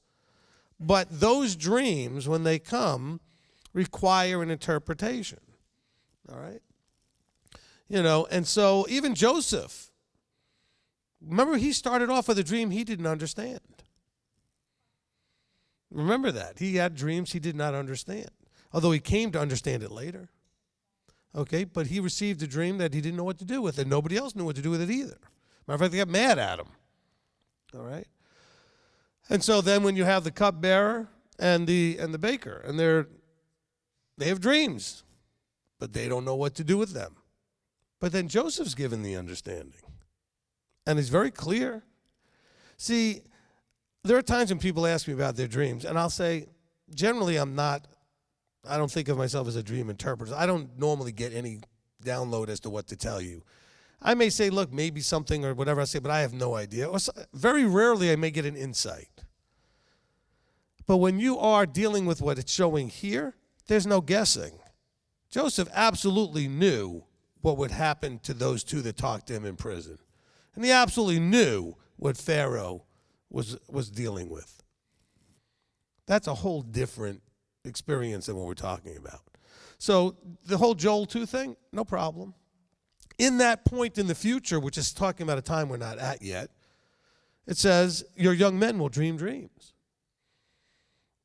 What does that mean exactly? It doesn't really say. But I'm guessing, put it that way, right? I'm guessing that they will be dreams that either they will understand or they will have someone there to interpret them for them. Okay? And so let's keep it from that point of view. Because I've had a lot of people tell me that they're self-interpreting a lot of this stuff into wherever they want it to go. You just got to be really careful with that. All right? Got to be really careful with that. So that's a good question. All right? One of the things that does come up also in 41 here is it says where I remembered my crimes. And people say, well, I heard someone the other day talking to someone on the phone saying, yeah, what's up with the cupbearer just not, he forgot? He's just being, how do you forget? And then I talked to that person. I said, look, here's the deal. In that culture, in that society, he came from prison where he was going to die, back being restored into a position of honor. He's not going to bring up anything from the prison or anything that might mess that up until there's an advantage in it. So it's not like he forgot or he was being mean to Joseph necessarily. It was in his best interest to just be a good boy, show up and be quiet and give the Pharaoh his cup, take a sip to make sure it wasn't poison and do whatever. It was not in his interest to go, hey, by the way, I met this guy in the prison who you locked up. because I think he's a good guy and he helped me, and, you know. Plus, wouldn't that maybe put higher authority on Elohim than Pharaoh would have wanted? Oh, by the way, he said his God did this and said that would happen and everything else. And so this is when he's realizing, you know what, Pharaoh's in trouble. I know somebody might help. Nobody else seems to be helping. And notice he waited till everybody else couldn't do anything. And he's thinking, maybe there's an opportunity here for me. So I think it came from a selfish place. But I also think that he wasn't being necessarily, I could be wrong, I'm just saying, being mean to Joseph, like, hey, Joseph helped him out and then he just forgot about him. I mean, I think it would have been very challenging for anybody at that point to say anything to stir the pot once you got yourself out of jail. Okay, in that society. So you just keep your nose clean and don't say nothing. Okay? So just kind of keep that in mind. Because I know that sometimes we judge a little harshly this poor guy who was found innocent. Okay, he wasn't supposed to be in there. He was found innocent. That's what the dream is. And so, you know. But when the point came that he was supposed to, he brought it up. And that was the important piece, right? And you, introduce yourself, please. And then we'll answer your question or receive your comment. Shalom. Shalom. Good to meet Welcome. you. Yeah, Rabbi Steve. I'm Brian. Hi, Brian. And my wife and I, Joan, we kind of are full-time travelers. Put the mic up closer. I'm sorry. Full-time travelers, and we've caught you on YouTube already, so we're excited to be here. We're in the area, so I just love being a part of live discussions when it comes to Torah. You're taller than I expected. See, I watch you through the YouTube. No, I'm kidding. I was just making jokes. People come here sometimes and look at me and go, he's shorter than I thought. But anyway. Good. I just love the last question, how the Father does things to tie into the comment I was going to get at here. We were listening to Monty Judah a couple nights ago. He was talking about this Torah portion, and to help you out, or not to help you out, but he had mentioned about dreams. Some people come up to him, what does my dream mean? And Monty just throws it back at him. Well, is this your second dream on that thing? Because unless there's another dream, you know, it may just have been you ate something odd the night before or what have you. So I just thought that was a neat way to, you know, because we've seen a lot of people in our lives that have had dreams and they went by them, and I think their lives are a disaster. But anyway. There you go. Hey, and by the way, turkey pepperoni can cause the same problem that pepperoni can, just as far as...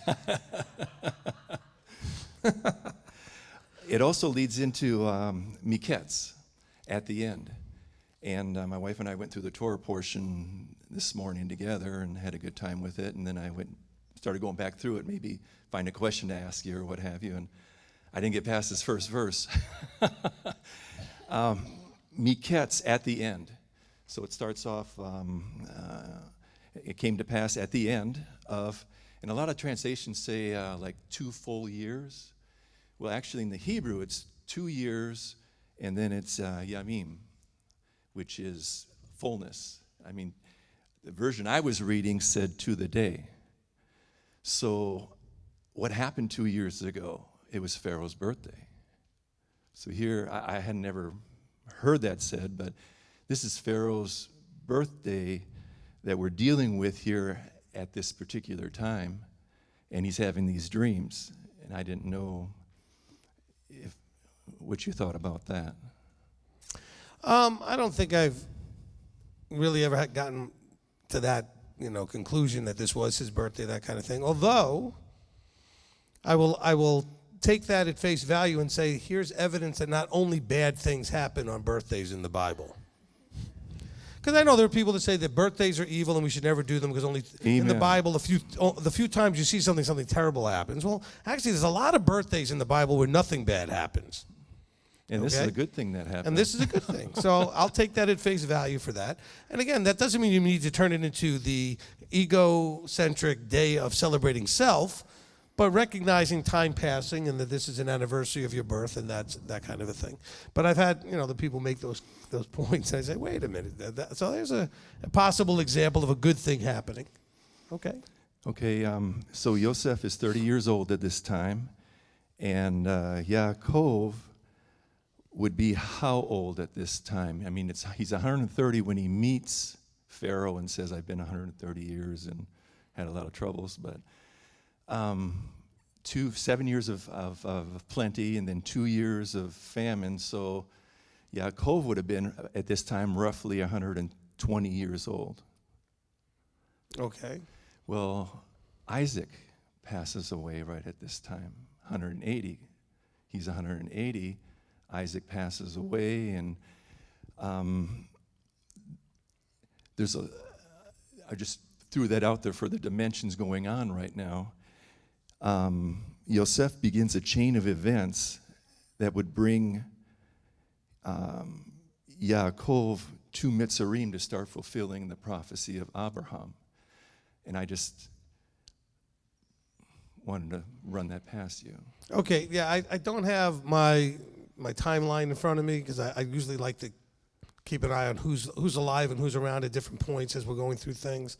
And so I don't really have a good comment, but that's something I would look into. I think it's an interesting point. Well, starting way back with Yaakov going to Padan Aram and then coming out, it seemed awful confusing to me. When was Benjamin born? When did Rebecca? When did she die? And it appears to me that he would have been Yosef would have been about 9 years old when Benjamin was born. And to the this whole dynamic that's going on with the brothers, and then they throw Yehuda in there, and this whole story with Yosef being 17 years old, the very first verse before it, and these are the generations of Yaakov. And then it goes right into the story of Yosef. And it had just finished talking about Esau and all his lineage and what happened there. Right. So anyway, I just had. Well, I appreciate the comment. Okay. No, very much. Thank you. Thank you. And thank you for stopping by as you're traveling around. Maybe your travels will take you by here some more.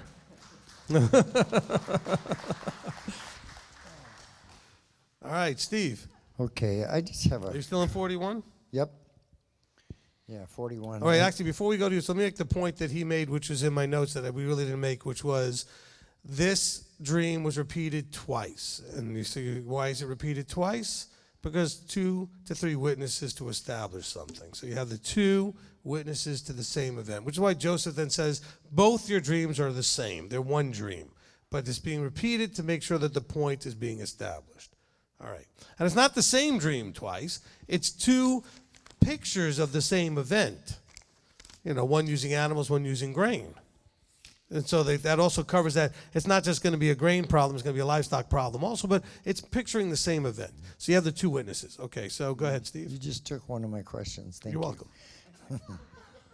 Okay, in 41, it kind of, as I read through it, to me, it says that in adversity, there's opportunity, and what we do is what's going to come. So if we prepare and endure, we could display success. If we falter, then defeat could take us over. Yes, yes. And then I was wondering about, how Elohim showed Pharaoh what was about to happen. And the thing is nowadays, maybe even more so, it seems like that everybody is running around saying, Abba has told me this, and now how do we know whom to listen to or whom not to listen to when they say, Abba told me to tell you, kind of thing? I know. Listen, I used to have a lady come up to me almost every week in Knoxville when we had the congregation there. Father told me to tell you. I said, he has my number. It's okay. So appreciate that. And also, was it Brian? Okay, when Brian made the comment and I didn't have anything to say, what I meant to say was, and Shane will say something if he feels like it after, It seems like every week I hear Shane going, and Rabbi will comment on that if he wants to add to it, so. All right, and then last Had to get that in there somewhere. All right, go ahead, Steve. And the last was in 51. It says, Elohim made me forget all my toil in naming his sons. And then the other one, he says, he caused me to be fruitful in my affliction. So I was trying to see it a different way. But toil and affliction aren't usually equated with success, but isn't that what you must endure in order to have it? Sure, absolutely. And if you notice, you notice something with the names, right? With the naming of the children, it's so that the meaning of the name, right? That idea will always be there for him to see. All right? That's kind of the key. All right? You see this with Isaiah when he's talking about Emmanuel. He doesn't say Yeshua there. He says Emmanuel, which means El is with us. So that every time they saw this kid, they would know Elohim is with us. Elohim is with me, Emmanuel. So just, these are children that every time he saw them, it reminded him, hey, Elohim has made me forget all my toil and all my father's house, and Elohim has caused me to be fruitful in the land of my affliction. In other words, so he can thank Yah for these things in that situation. So, in other words, learn to keep things in front of you where you can see them to remind you the things you need to be reminded of. So while you're suffering, there's something to remind you, well, wait. But it's not like it was before I found him. It's not like it was before I started walking this out. It's not, you could get back to that Israel coming out of Egypt, the leaks, where you forget just how bad it was, and you don't appreciate where you are, okay? Somebody needs to name their kid Dayenu. Keep that right in front of you, Keep that right in front of you where you can see it. Okay? We're still in 41? I have a follow-up question about the names. Oh, go ahead. But I had a friend I met in college, in graduate school, and she she turned into Judaism. She was Catholic, raised Catholic, and then was going to marry to a guy who was, Torah observant. And they asked, I don't know how it happened, but she changed her name. Because they said that now she was part of them. And so do you know anything about, I'm sure you do, but can you give me a little bit more about the change of name? And I know that in the scripture, right, every name has a meaning, but anything Look, there? there's lots of people throughout time, cultures and religious beliefs that, for whatever reason decide to either disdain the name they were given because of who gave it to them. Well, that was my slave name, or that was my Catholic name, or that was my this name, or that was my that name. And so all of a sudden, they have this thing against the one they had, or the source of the name, or, I should say and also, or it could be, I am making this change and I would like a new name, even if I don't have a disdain for the old one. Okay? So it could be both. I have a disdain for the old one and I want a new one, or I just want a new one. Okay, because it's now I'm a new person. I see myself differently, and I want to be in this newness walk. I want a new name, a new whatever. Okay, so it's a whole approach, more things to remind you of the change, including something like a name. That's a cultural thing. You see this done throughout history. It's not the same as when a creator tells somebody your name is no longer Avram but Avraham, or you will no longer be called Yaakov but Yisrael. Okay, your name being changed by the above. And so, but that doesn't make it wrong to change your name. You see a lot of people do this. I have a lot of people running around in the Torah observant or Torah pursuant, Hebrew roots, Messianic, whatever they call themselves, who all of a sudden have very strange sounding Hebrew, well, they think it's Hebrew, very butchered Hebrew names. Their Hebrew isn't good enough to know that they're doing things to the language it doesn't do, but that's okay. Like when they insist that it's Yisrael. So I don't know how they say Yisrael, but they have to put a Yah in everything. Hebrew doesn't work that way. You're showing that you don't know you're showing your ignorance. Okay? Okay, when you make him Yahshua and Yisrael and Yah this but that's not the way it ever worked. But you want to do it, so you do it because your ego and your pride and your heart, and you want to do it. You can if you want. It's just you need to know that that's not the way it works. Despite the person who had 2 Israeli friends and a blue letter Bible who thought he knew Hebrew better than I did, it doesn't work, okay? All right? I went to Hebrew school. I was raised in this, and I'm telling you, the language doesn't function that way. Languages have rules and ways they function. That's not the, oh, but he came in his father's name. It doesn't mean his father's name. So why isn't his name Yahweh Shua? Or Yahweh, I don't know, whatever. I guess the ones who do the 57 syllables have that in there somewhere. Yahashawusha, Washawusha, Yahweh, Yahweh, Shawusha, whatever. Somewhere in there it's probably there. But that's just not the way the language works. I'm not trying to, just to be offensive. And I want you to laugh because I want you to see how ridiculous it is. Okay? He came in his father's authority and reputation. And if you see him, you see the Father. Okay? That's why the no other name teaching is so important. And you don't get hung up on how we try to pronounce it and spell it and stick the Yah and everything. It's just not the way it works. Anyway. 41. We're still in 41? All right, Justin? Well, there's this, 57 verse chapter, so it's a pretty big chapter. Yes, well, I was looking at 41:14, Okay. and it just, I guess, more of a comment. This just brings to mind what you say about Shabbat and how Yosef was going before a king at that time, and how we should come before our king.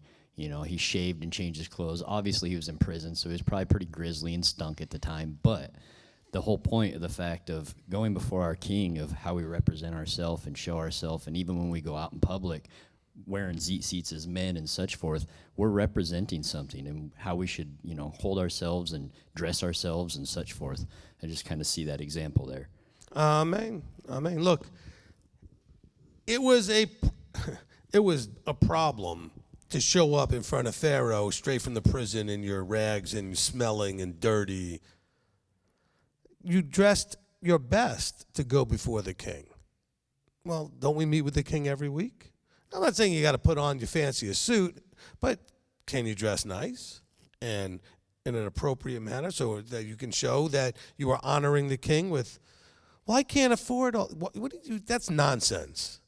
You can buy one outfit, and if you can't, save up and then buy one. Somehow you manage to go to Starbucks and buy coffee. Skip that 5 or 6 times, you buy an outfit. Okay? Because that coffee's expensive. Now, thankfully, I don't drink that much. I don't drink coffee, so I don't know. But I just know that, you go to Starbucks, you're paying $5, $6, $7. What is it for a coffee? It's ridiculous. Okay? But you manage to do that. If you have second tithe, buy something every feast. Buy more than one something every feast. You have money that's made for that. Okay, that you're going to wear to honor him. So go ahead and get yourself something, and then you have it. So I agree with that very much. Okay? There was something else I was going to say. Oh, when we're talking about the name thing, and I know I was getting a little goofy, but you know what? I've been attacked a lot. There's a new person out there attacking me now, which is really pathetic. The videos are very poorly made, but and don't watch them because they only have like 10 views and 3 followers, so just leave it at that, okay?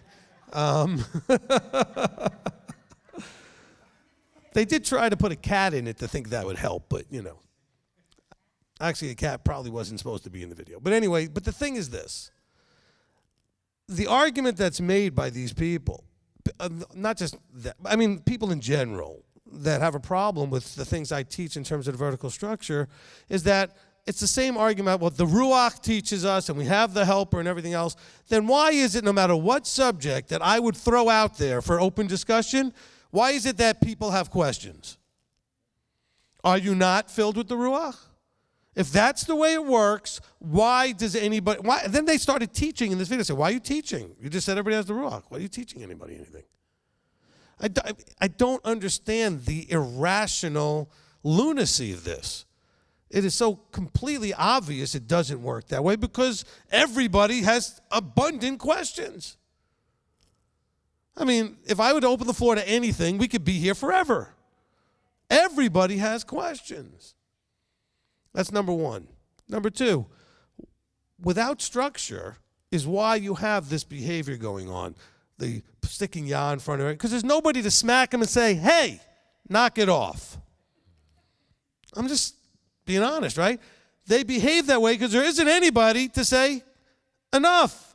What you're doing is wrong, and having authority when they say it. Not thinking they have authority, but like actually the person receiving it recognizes that person has authority. I've had people come up to me and ask me about, some other teachers out there and say, well, that teacher's teaching this, and you need to get them, somebody's got to make them stop. And I'm thinking, that person's not under my authority or anybody's authority. That's why they're doing what they're doing. There isn't anybody to make them stop. Okay? And they get mad. I said, well, say that, pray about it. He's the only one who can make them stop. There's only authority over someone if they are willing to let you have it. That's why everything scripturally is about submission. You choosing to allow authority in your life. You choosing that. And so let's just keep that in clarity here. In the verses we're reading, chapter 41, obviously there were questions and he needed somebody to answer. You see that everywhere throughout Scripture. Why did Paul get so many letters? Because they don't know what to do. They've been baptized. They've got the Spirit and everything else. Because it's not designed to work that way. It's not that you don't get any answers from the Ruach, but you're supposed to need the structure. And so you go and you ask. And of course, then you have to make sure you're asking appropriately to the right people, because if they are the right people, then you should trust it and listen. That's where Pharaoh's saying, don't you trust me? I told you, do what Joseph says. Then you're going to have to trust what Joseph says, because I told you he's the guy in charge. And that means whatever he says, whatever he says, do it. Which kind of sounds Deuteronomy 17 like, doesn't it? Teaching them already a little bit of the idea that in an authority structure, where there's anointing and an appointing, Pharaoh anointed and appointed Joseph into a position that if you go to that person, you do what they say. Because you went seeking something. That's very Deuteronomy 17 like. So it's already laying a foundation for that kind of thing, right? All right, let's just keep that in mind, because I think that's a big part of all of this is that, I tell this story many times. When I went through Canada many years ago, I asked the same question every province I went to, which was, what is wrong in the body? And they gave me lists of things. There's this and this and this. And I said, okay, great. Your lists are great. Now the big question, why is all that happening? And ultimately they came down to realize because there's nobody to make them stop. Okay? All that stuff is because people, this is why you'll see more attacks and more attacks on me all the time, because I preach authority structure. I don't preach cultist leader, come do everything I say. I just tell, you got to find that structure and get involved in that structure. If it's not me, you better go find it somewhere else. Okay? You've never heard me tell you it has to be me. I've always said, you need it, and if it's not me, you go find it. Because that's what he designed. That's Ephesians 4, which I quote all the time, and then this is actually being used against me, but the person who read the quote didn't understand what Ephesians 4 was about. Those people are there because you are supposed to need them. Not because you can't get this done without them, but because he designed it so that you would need the structure and not rely on yourself.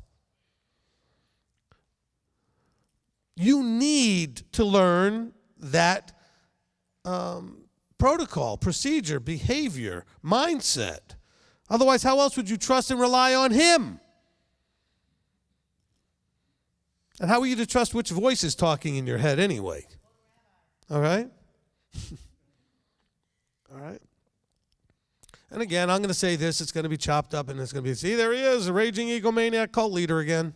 All right, whatever. Okay?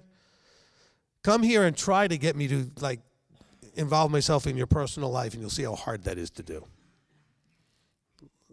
As a cult leader, I'm awful. Okay? I'm a very pathetic cult leader, apparently. Because I got people asking me to make decisions for them, and I won't do it. I won't do it. But when you come and ask for an answer to something or an interpretation of something or understanding Scripture a certain way, I'll give you the answer. But then you got to choose what to do with it. I'm not going to check on you and say, by the way, did you do what I told you? That's not true. If you come back to me later with the same problem, I'll ask you, by the way, did you do what I told you? But if you don't come back to me, I'm never going to ask you. That's not up to me. There's no involvement that way. Just want to throw that out there so you guys understand. All right, Steve. I see you're still up there, so you must have one more. Oh, no, 42. Oh, we're up to 42. Praise ya. Finally got out of 41. Okay. It seemed Actually, like, I got a lot of stuff for 42, so go ahead. It seemed like Joseph recognized his brothers. They didn't. Was that a little bit of a punishment, or was it a testing to see how they were going to react to his questions and his demands? No, look, okay, so why is there no recognition here? Okay? Well, you have several factors. One is a psychological factor. Once you are convinced that you can't see something or that something doesn't exist, even if it's put in front of your face, it's hard to convince you that it's there. They knew Joseph was dead. So there wasn't any thought that anybody they've ever run into could possibly Joseph. Joseph knew they were not dead. So he had no surprise to see his brothers. Also, he was a lot younger than them. He changed a whole lot more than they did. I mean, think about it. How much do you really change between, say, 35 and 45 or 50? Or, yeah, you get older, a little heavier, maybe whatever, but you still look mostly. But when you go from like a kid to an adult, and now on top of it, you're dressing in a culture and everything is different, and who knows whatever else he did to look Egyptian, to blend in there. No, they didn't recognize him at all. And it even takes them a second when he reveals himself, and they're like, what? Because they were convinced. They knew he was dead. They knew they had sent him into slavery to die. They left him with that. There's no way this was, come on, running the country? There's no way. You know. All right, Steve. All right. And then in 42, it talked about how Jacob needed to send his sons because he was like, why are you looking at each other instead of going for food? Was it a lack of volunteering, or they just wasn't understanding what he was asking about going to get the food? They didn't want to go. You know. But look, we could even debate whether they should have gone anyway. I mean, let's face it. This is a metaphorical, spiritual, whatever you want to look at as. Abraham had a problem, went to Egypt. Isaac had a problem, went to Egypt. Jacob has a problem, goes to Egypt. Not going the right way. We're supposed to learn that going to Egypt is not the answer. And even when they go and Joseph's there, it's only a short-term answer that leads to slavery. Going to the world for your answers is not the answer. This is the same problem you see in Jeremiah, right? The king's looking for answers. He's thinking he's going to get it from Egypt. He thought Egypt was going to come and save them from Babylon. Jeremiah's like, no, they're not coming. Babylon's coming. And you're not going to get saved. Look to Elohim. Stop looking to the world. So even though it may, yeah, you can clap for that.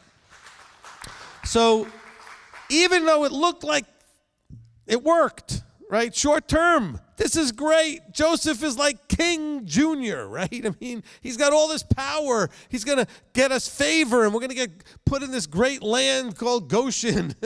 And it's going to turn into the first, call it, I don't know, like first ghetto. Really, because they isolated all the Jews in one space, right? But it started out like they got the nicest, because it's good land and everything's great and they got all this favor. But they looked to Egypt. So Jacob makes the same mistake that his father and his grandfather make. It doesn't look like a mistake, though, because it looks like, well, Joseph was put there for this. Yes, he was, so that they would live. But then they would learn another lesson as they end up being slaves. And that's where the problem is. When you ask Pharaoh to help you, Pharaoh's got other issues and agendas. Yes, Yahweh to help you. He's got his own agendas. Agendas to keep you safe and bless you and all that other provisional stuff. Pharaoh's got a whole nother, yeah, I'll help you. And then eventually you'll all be mine, and all of your stuff is mine and everything else is mine. Because you're going to be king, it's all about everything is mine. which, by the way, in a good sense, also is Yeshua. Everything is his. Only difference is Yeshua loves us and the king doesn't. The human king, the fleshly king, he doesn't love you. He only loves him and his stuff. It's about staying in power. Yeshua doesn't have to worry about staying in power. He has power. Nobody can take it away. King's always afraid somebody's going to take his power. So he's there always to protect and maintain his power. Yeshua doesn't have to worry about that at all. He's got the power. He's in charge. Nothing can threaten that. Okay, Steve? Okay, and then in 42:21, they said how this is why this distress has come upon us. So is that like consequences of what our actions aren't always immediate? What verse? 42:21, where they're talking about the trouble that Joseph was giving them about bringing their brother and stuff like that. So they equated that as look, distress. So is it that was coming from when they felt like it was punishment for what they had done to Joseph earlier? No? How strange, because I don't know any people that do this. That wonder about some dumb thing they did in their past being the reason why they're suffering now. Nobody ever counsels about that. At least not yet this week. Okay, yet. It's early. It's only Tuesday. So this is one of those normal things. Look, they knew they did something horrific. They knew they did something that was terribly egregious to the Creator and to their family. And they had been distressed all this time. And so I don't know who suffered worse, Joseph in prison or them in a prison in their own emotional guilt. And so when this is happening, I bet you this is not the first time in all those years that they said, this is because of what we did. This is because of what we did. Over and over again. I'm sure they were miserable through that. Every time something didn't work right, this is because of what we did. Okay, does that answer that? Yeah. And then lastly, in 24:25, what was it? I don't understand that. It was Joseph that had the silver put back in their bag. So why did they see it as a bad thing? Because they were afraid they were going to be accused of stealing. I mean, here you are, you're coming to do business, you're trading silver for grain, and not only do you have the grain, but you got you got the grain you bought, but you got the silver too. Now what are they going to accuse us of? Okay? And so they get a little nervous. Jacob gets very nervous. He's like, what have you done? And they're like, we didn't do anything. And I notice he trusts them so beautifully there. He goes, really?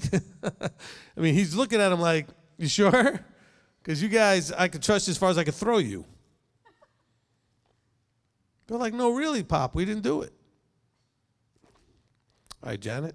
Rabbi, verse 6, it says in there that Joseph's brothers came and bowed down before they bow down and their faces to the earth, right? And so it just talks about respecting authorities. And a lot of times you tell us that even if we don't agree with the current leader or whatever, we really need to respect whoever is in that position of authority.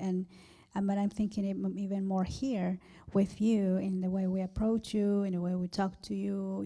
I've seen, some, rabbis. Their students come and kiss their hands, and they look like they're putting him in a higher kind of level, and I think that's a very appropriate way to treat you. I think that's the way we should elevate you. Not in the sense that you're superhuman, but you are spiritually. You're not at the same level as us, and that's the way I say. Is that a correct way to look at it? Billy, when is that ring coming? Did we order that already? The one that they'll kiss? No, we didn't order that. Okay. Look, there are cultural appropriate behaviors that communicate respect. Okay? If I went into my friend Greg's house if I didn't walk up to his father if he was in the house, and the first thing before doing anything else, walk right up to him and put out my hand and say, hello, Mr. So-and-so, I would have been being incredibly disrespectful knowing that was his protocol, all right? When Jacob went to see Esau, he knew the bowing thing was part of their culture, okay? The Middle East has some of that. The Far East definitely has a lot of that. It's a showing of respect.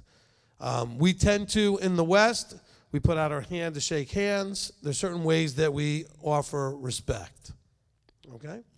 So that's what we're talking about, is having the appropriate respect for. Now, that doesn't mean that this is now, and I think I covered this was in the Master Teach Us to Pray, or one of those ones about the idea of bowing, okay? And bowing before an Elohim or a mighty one or an idol is not the same as bowing before a person if the bowing before the person is showing of respect. It's not looking at them like they're God.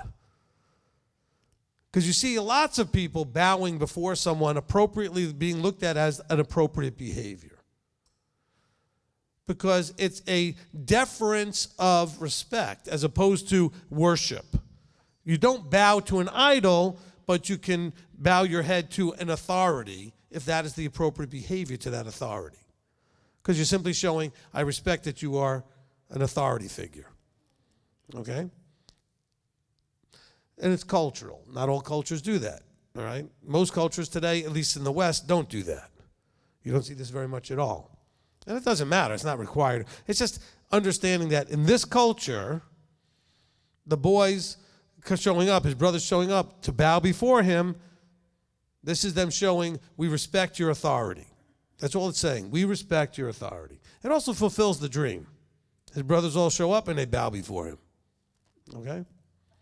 All right, Janet? He does recognize the dream, remembers the dream. But then in verse 8, it says that Joseph recognized his brothers, but they did not recognize him.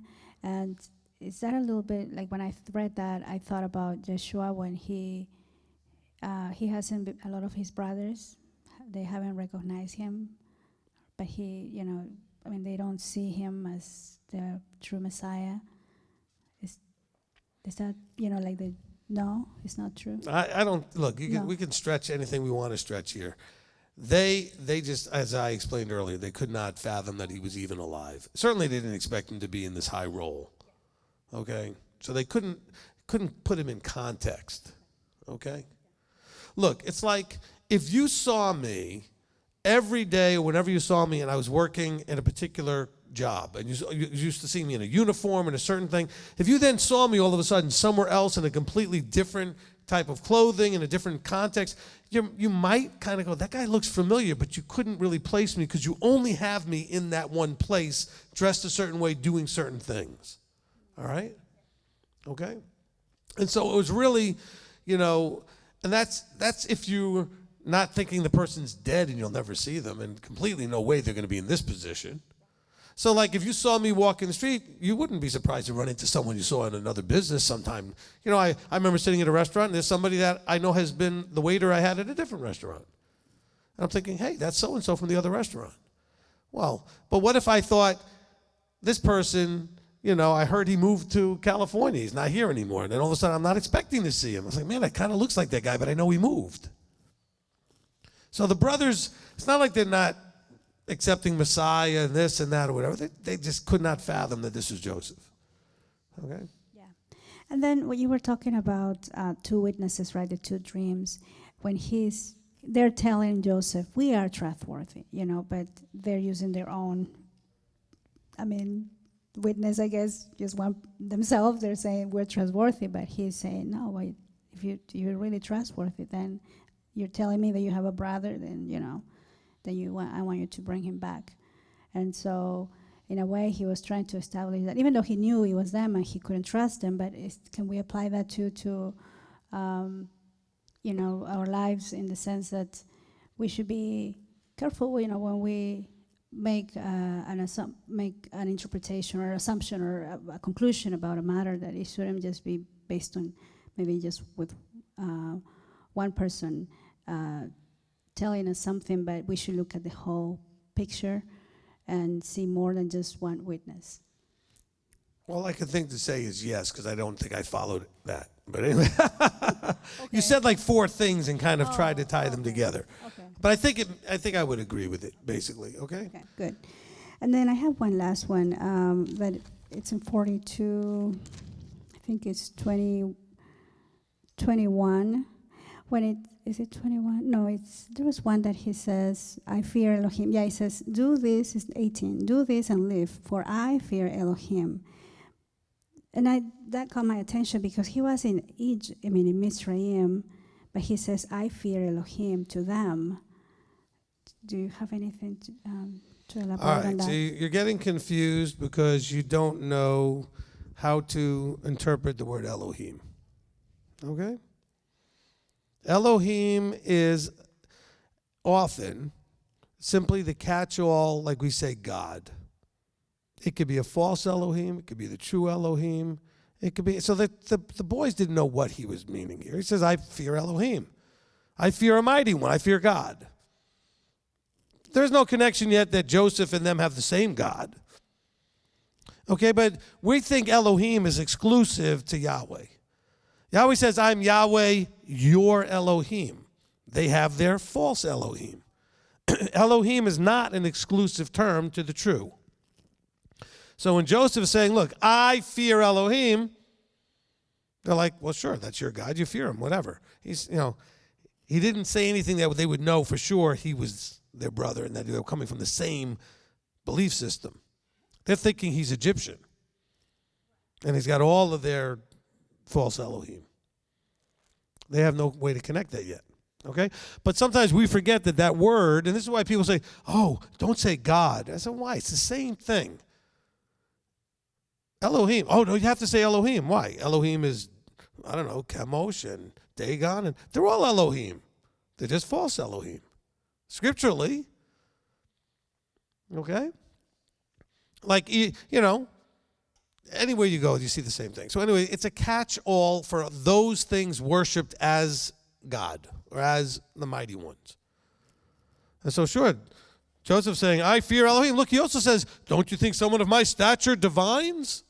Well, that's a pagan ritual and stuff. He's just trying to say that I'd have this special cup and all these things. He's messing with them and trying to put them in a place where he might get the truth out of them finally, because he doesn't know what the truth is with them. And he doesn't trust them.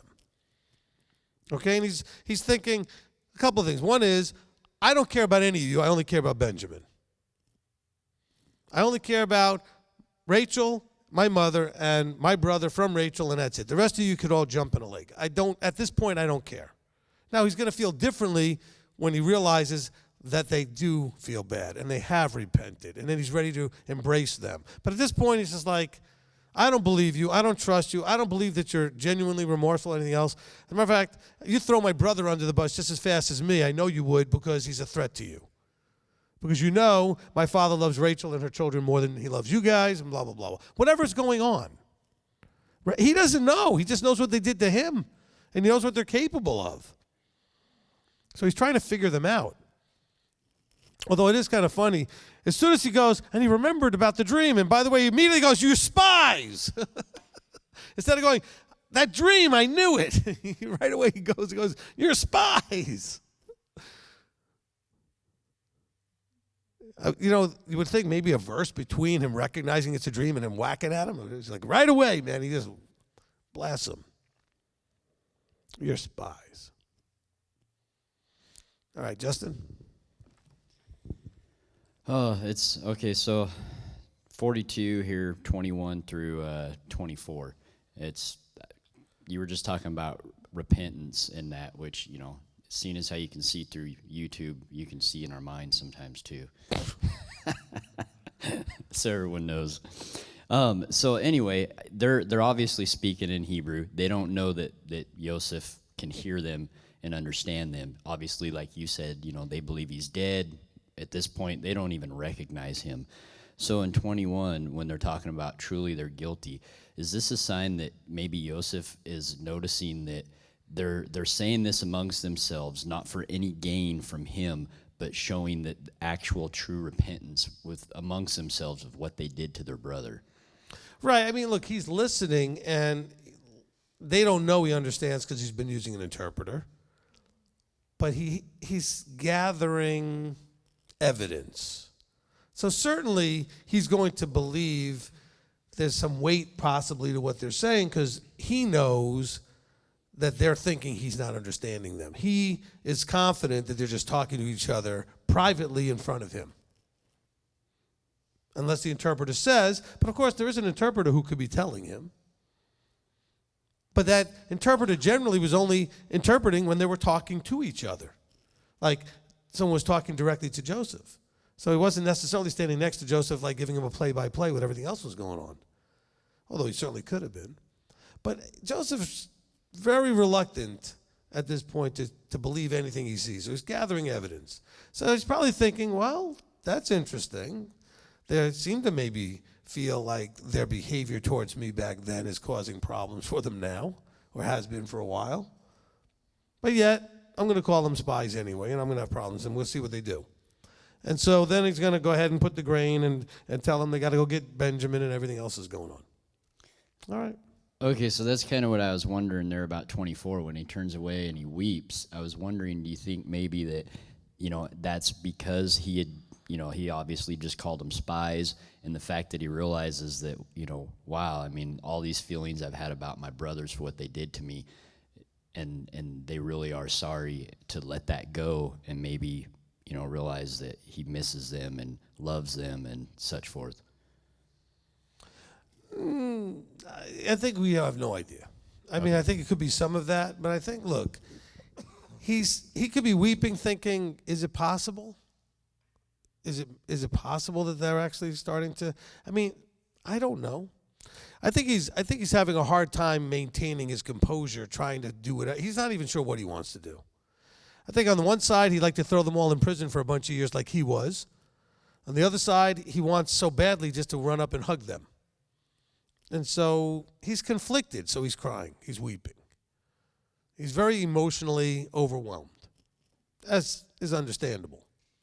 I mean, and not just overwhelmed in one emotion. He's got multiple emotions, I think, are overwhelming him. He's angry, he's bitter, he's hopeful, he's optimistic, he loves, he hates. It's all happening at the same time. Okay, so he's just flooded with stuff he can't deal with. So what happens? He just weeps. All right, Ashley. 42. There's several different verses. It's talking about when he recognizes his brothers, but they don't recognize him. What do you say to people that, like people in my past try to message me and go, "Are you Ashley Roche?" or "Are you this person?" And they're right, but I don't want them to be like, "Yeah, you're right." What do you say to people about things like that going forward? I don't think one has anything to do with the other. Like, how do I explain it? Like, they came to him. It's kind of. Hold on. Joseph is hiding himself from his brothers on purpose, which you're doing from some people that you don't want to have contact with. Yeah. Okay. Me and my family. Yeah. All right. And you can continue to do that unless you have a reason like Joseph to reveal yourself. Joseph ends up with he didn't reveal himself until next week. But when he does, he has a reason to. Okay? And if you never get that reason, then you don't. Because you may have a legitimate reason not to have anybody or those particular people know that this is you or where you are or whatever it is. Okay, so it's okay to keep my identity sealed or secret or whatever? The only reason to reveal it is if you have a reason to. Okay. Joseph has a reason to by the time he does it. Okay? Gotcha. He doesn't do it because he has to. He chooses to. Okay. My other question is, and I want to ask you this before I forget, you had mentioned, and I forget what the original question was, but you had said that the brothers were saying they were probably thinking, this is because of what I've done, this is because of what I've done. Do you have anything about that verse, or about what you said going forward to get your mind off of that rabbit trail? Look, we understand, hopefully, repentance in a way that maybe they didn't understand. Okay? You do something, you own it, you recognize and own that there may be consequences. You make whatever reconciliation or restoration you can, if there's something you can do. In this case, there was nothing the brothers could do. They already sold their brother over to slavery. They have no idea where he ever ended up. They just assumed he was dead, okay? And so there wasn't anything they could do. But at some point, you then have to embrace as your consequence and not constantly just be looking at it, lamenting. And you just got to say, I'm sorry, get before on your knees, apologize to the Creator for what you've done. You can't do anything else. They could have, I suppose, told their father what happened and straightened that out, which eventually they had to do, because after all, at some point they come back and say, by the way, that's Joseph over there.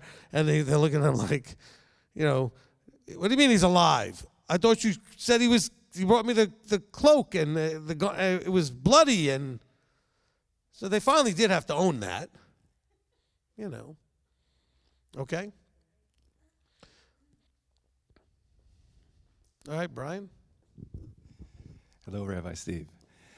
Just a cute little comment about the amount of time that took place from 17 years old, and you've got 22 years. He's 30 when he comes before Pharaoh, 9 more years, so about 22 years.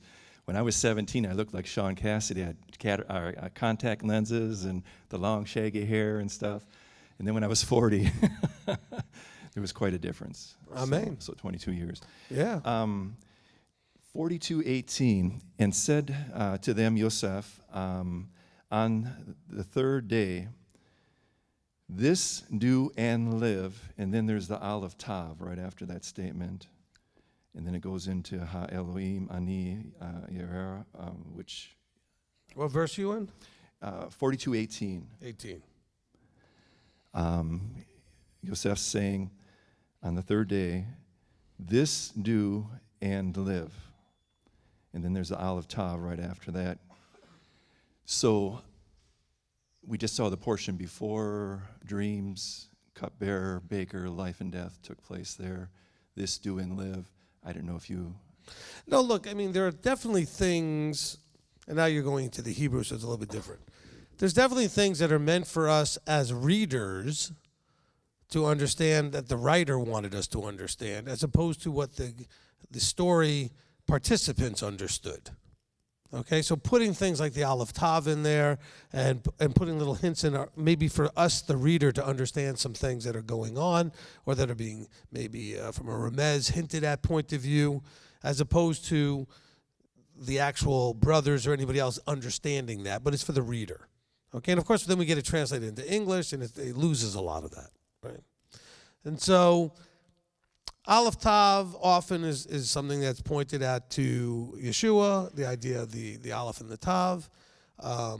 Anytime you see something with the number 3, like 3 days, is very Yeshua, pointing, okay? And so this was after 3 days, and so you kind of have that linkage as well. But I mean, I don't have, the Hebrew in front of me to go through, but there's certainly something that could be said about that. Okay. And then the throwing them into prison, and 3 days later, is a plan being formed in Yosef's mind of what I need to go at this point here? I mean, he hadn't expected to see his brothers that day, and this is all taking place, and he throws them into prison. Look, I think that Yahweh is inspiring everything. I think Joseph is absolutely flying by the seat of his pants.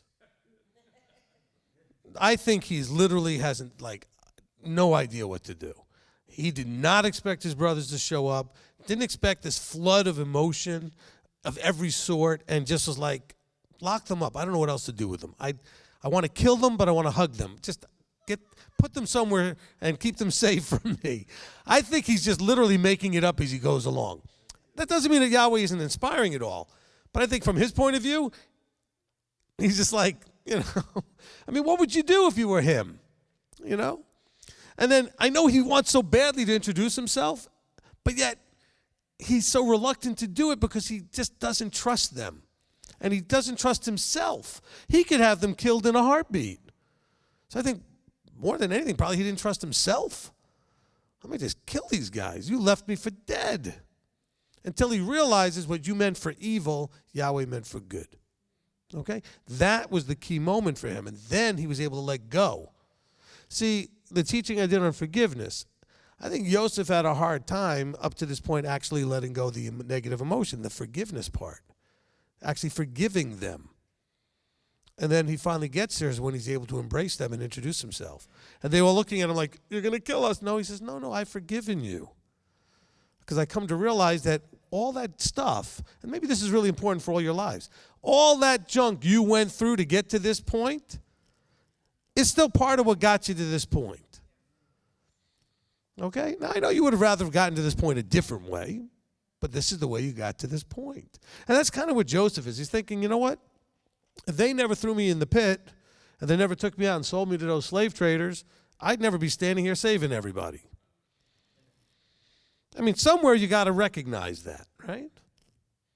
And so, but I think it's a great point you're making, but I think he's just really just making it up as he's going along. He is so lost and confused. I think it's part of why he's weeping. He's just like, I don't know what to do. You know, he's all over the map. I want to feed them a feast, but I'm going to like hide my stuff in their stuff. I'm going to accuse them of spot. He's just all over the place. You know? But Yahweh's using it to give us some interesting things, like here. Okay, so you have 10 brothers that are being sent to Mitzrayim.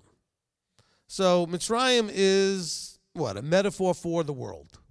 Right? We talk about Egypt, we talk about Babylon, we talk about Rome. We use these things like as metaphors for the world. Like render unto Caesar, you got Pharaoh. These are all those symbols we think of as the world. So you know in the future, the 10 tribes are scattered into the world. And so here they are going to Egypt. So is it a little hint, maybe prophecy? Who knows? But it's just an interesting thing that it's 10 that are going to Egypt. Okay? Now, of course, Judah's part of that, so it's not exactly the makeup of the 10 that you think of when you have the splitting of the kingdoms, but just that number 10 is interesting. I think there's also a foreshadowing of like scattered Israel and how they're received by nations when they're being called spies. All the nations in history have looked at the Jews specifically, of those that were the visible remnant that was left, as being somehow a force inside looking to undermine, take over as spies. They were never a part of us. This is what Germany called them. This is what every pogrom called them, whether it was in Russia or some other, in Spain or wherever it was. These are all the Jews. They're not really of us. They're spies. And so you almost see this a little bit going on here. This idea that, I don't know, it's just something that I felt when I was doing the little prep for this to, help some of the leaders in case Shane was going to do this today, whatever we're doing through a little prep. And so I sort of had that idea. So you can take that for what you want. Also in 42, Reuben and Judah. Judah doesn't really happen to 43. Reuben offers his sons. And Jacob goes, no. Judah offers himself. And Jacob says, okay. All right? And so you see the difference. Judah says, I will stand as guarantee. We didn't get there, but that's in 43. We'll get there in a second. But in 42:37, Reuben offers up his kids. He says, if something were to happen to Benjamin, you can have my kids. I don't want your kids. I want Benjamin. And Judah's saying, I'm so sure I'll bring him back that I'll stand as guarantee. Okay? I put my life on it. Not somebody else's life on it, my life on it. So there's Judah stepping up. All right, so I think that's a very important one. Okay, live stream, 42. And now you can tell that I'm doing the study tonight because it's already 9 o'clock and we're not even to 43 yet, see? Shane had been done a half an hour ago. All right. Rabbi Tom had something similar to what you just said. He said Reuben's rash proposal offering his children as a guarantee was ignored by Yaakov. Teaches us to think before we speak. Yaakov accepted Yehudah's offer. Yeah, it's more or less what I said. I just think that it's the idea more, the impressiveness of saying, hey, listen, take the lives of my 2 sons if I don't bring them back to you. Put them in and put them in my hands. I myself will bring them back to you. And then Judah says, I will stand guarantee. You give me Benjamin, I will bring him back on my life. It's just a whole different level. Okay? All right. All right, from Arthur and Linda, 42:11 and 31, they have in quotations, "We are trustworthy. We sold our brother and deceived his father Yaakov into believing he was killed." And then they put, there's a lesson in here. Trustworthy people do not usually say they are trustworthy. They just are. True. True. Stuff from Lazarus. How are Joseph's sons considered Jewish if the mother Asenath was Egyptian? Okay, so how is anybody not born to Judah Jewish? I mean, look, I don't want to pick on the person who asked the question, but it's a dumb question. But it's not a dumb question when you think of it from the point of view that this is what Judah or the Jews have been confusing everybody with for generations, which is that everybody that has any connection scripturally all the way back to Abraham was Jewish. I sat in a Messianic Jewish congregation where when we were doing Lech Lecha, which is the introduction of Abraham, it was said, this is the birth of Judaism. Let's see, then there's Abraham, then there's Isaac, then there's Jacob. Oh, then there's Judah. So how is Abraham Jewish? Okay, so no, Joseph's sons aren't Jewish. Nobody's sons are Jewish except Judah's sons. Okay? Okay. Next. From Miss C. Rabbi, when it says your young men will dream dreams, is that to imply it's strictly literal young men and not women? Let's go back to my original answer on the dreams. Let's not make so much of it because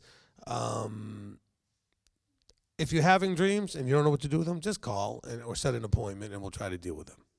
Okay? And ladies, I'm not going to hopefully read too much into this. This may just be, well, listen, but what if you're a woman and you're having dreams, you don't know what to do?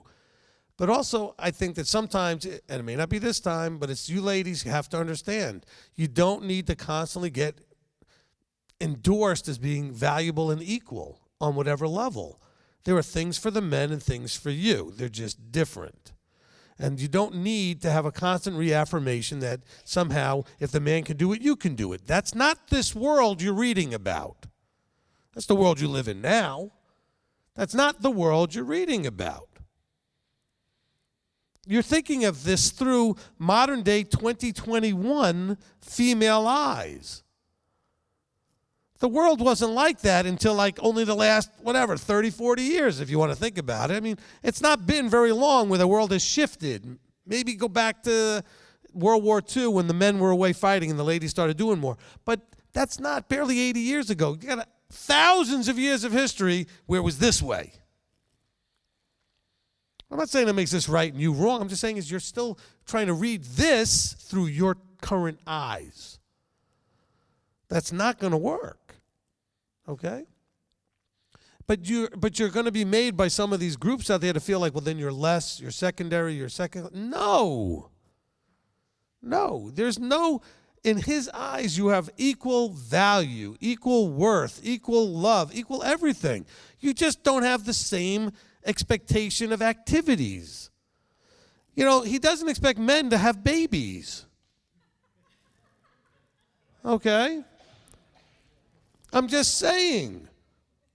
He gives you that incredible, you know what? You bring life into existence. Look at a man and say, see, you try that, huh? Okay? And so men have different expectations of what to do than women do. It doesn't mean it's, generationally it's been taught so badly and it's been implemented so badly that it's been a very sort of male-dominated, women submissive, not submissive, but subjugated, okay? No, that is not what Scripture is talking about. So just, look, can women dream? Sure they can. Can they get messages? Sure they can. There are women that do lots of things in your Scriptures and have lots of important roles, even in this society where that was kind of very unusual. You still see it happening. Even Deborah as a judge, okay, of Israel. So let's not, and I'm not saying the person who asked that question was going there, but a lot of people do. And I need you to just, let's relax that. Just like I'll hear, well, what about women teachers? What about women this? What about women that? Ladies, when you see all the men doing what they're supposed to do, then you can ask.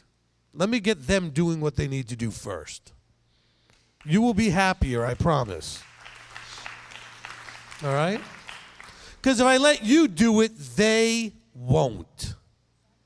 And guys will look at me like, how dare you? No, you know it's true. Okay? If I let the ladies do it, many of you, the men, won't. So ladies, it's not a negative on you. It's that the guys can't handle it. I'm just being honest and blunt. If I put you up there, they're never going to do it. Okay? And so I can't do that until I get them doing what they're supposed to do. Okay? And so let's just kind of keep that in mind. Which, by the way, is funny because this latest group that was attacking me, she's doing all the talking. He never says a word. I'm thinking, see, there you go.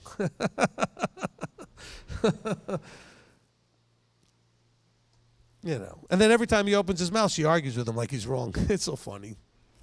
I was like, and you have bigger problems than picking on me. I can just tell you that right now. Oh, I hope they're watching this.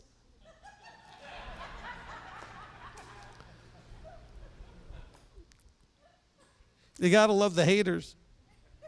That's Grayson's telling me. Haters are good for your numbers on YouTube and everything. Got to love the haters. I guess you've arrived once you get haters, right? It's just, I just look at it and laugh. It's just, you know. All right, next question. This is the last one. It's from Selena Stevenson. She's asking if there's a connection to dreams and Hanukkah, and she's referencing a class that Rabbi Tom did in the academy last year. You'd have to ask Rabbi Tom when he comes back. I don't know what he referenced in the class. Okay? That's all for 42. No. All right, 43. 43.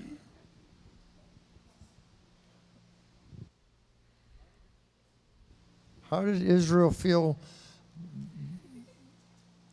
that it was evil for his sons to tell about the family when they was asked? Because he referred to that was evil that they divulged the family. You'll have to wait for my teaching coming on evil. Actually, I'm not kidding. That's actually, I am probably going to be doing the next teaching will be on evil. Yeah, really? People are like, what? So, evil, I'll give you a little insight. So, evil, which is why I'm also going to be doing one on sin. But I want to do the evil one first, because if I make the point about evil, it'll make the point about sin make more sense. So, evil and sin and all these other things you see in Scripture are all, even righteousness and good, all of the terms are in the reference to who is the one describing it or receiving it or perceiving it.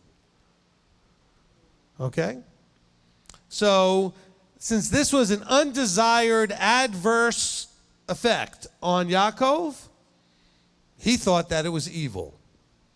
Evil doesn't mean something broke Torah.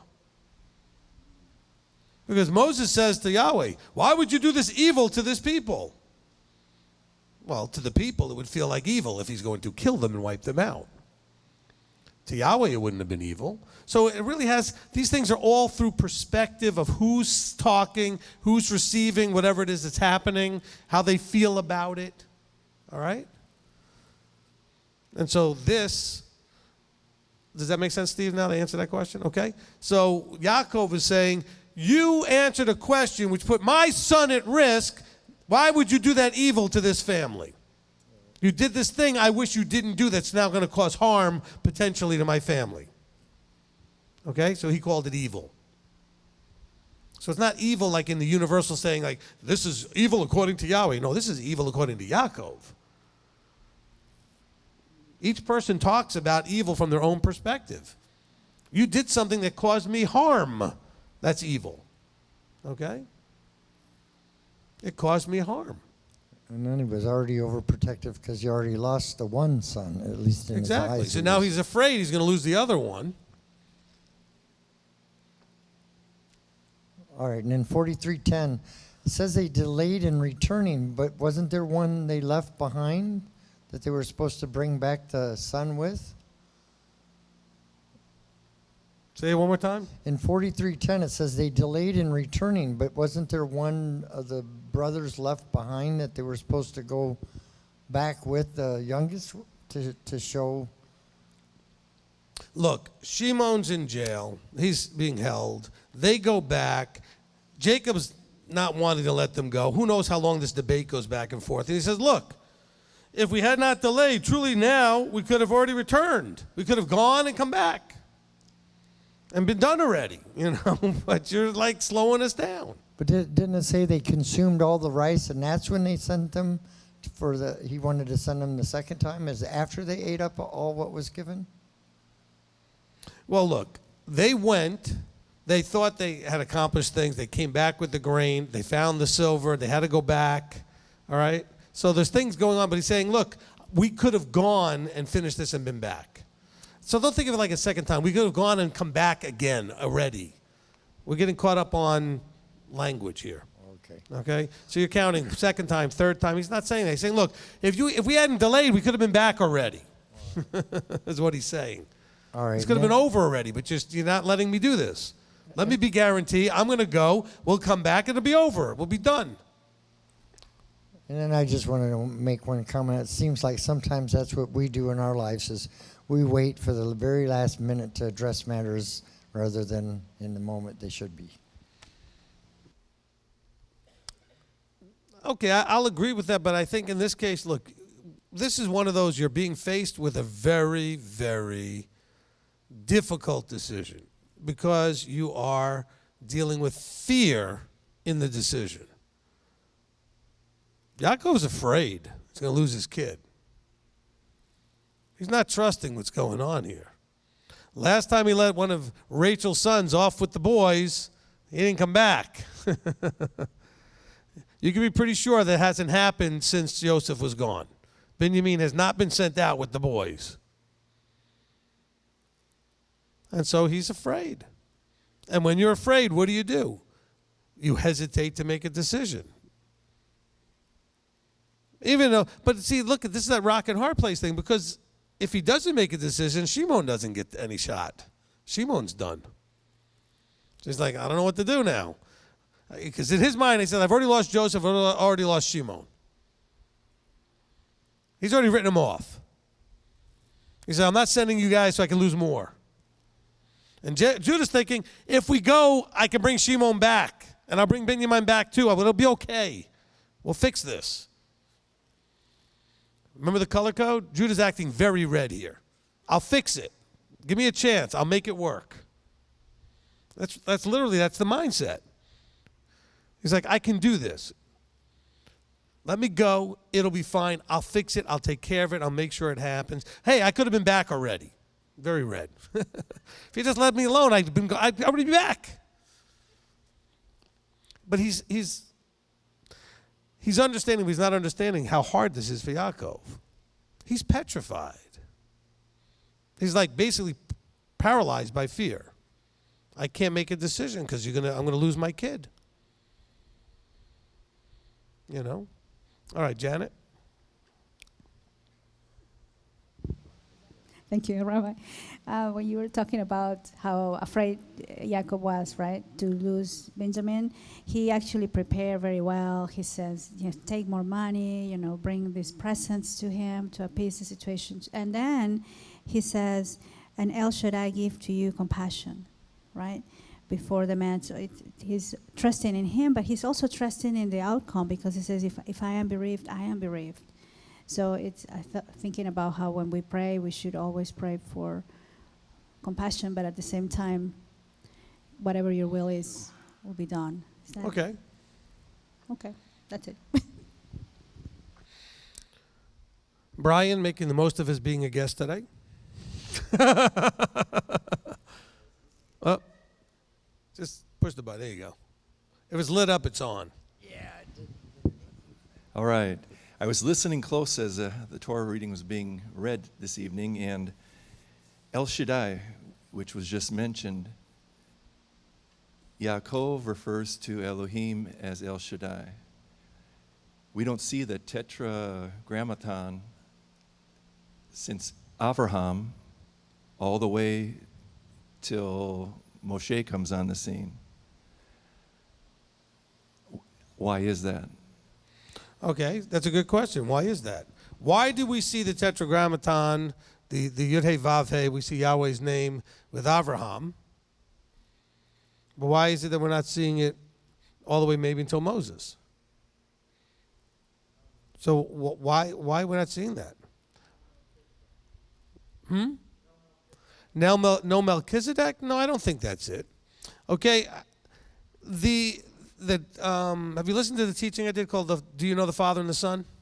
All right, you got to go back and listen to that.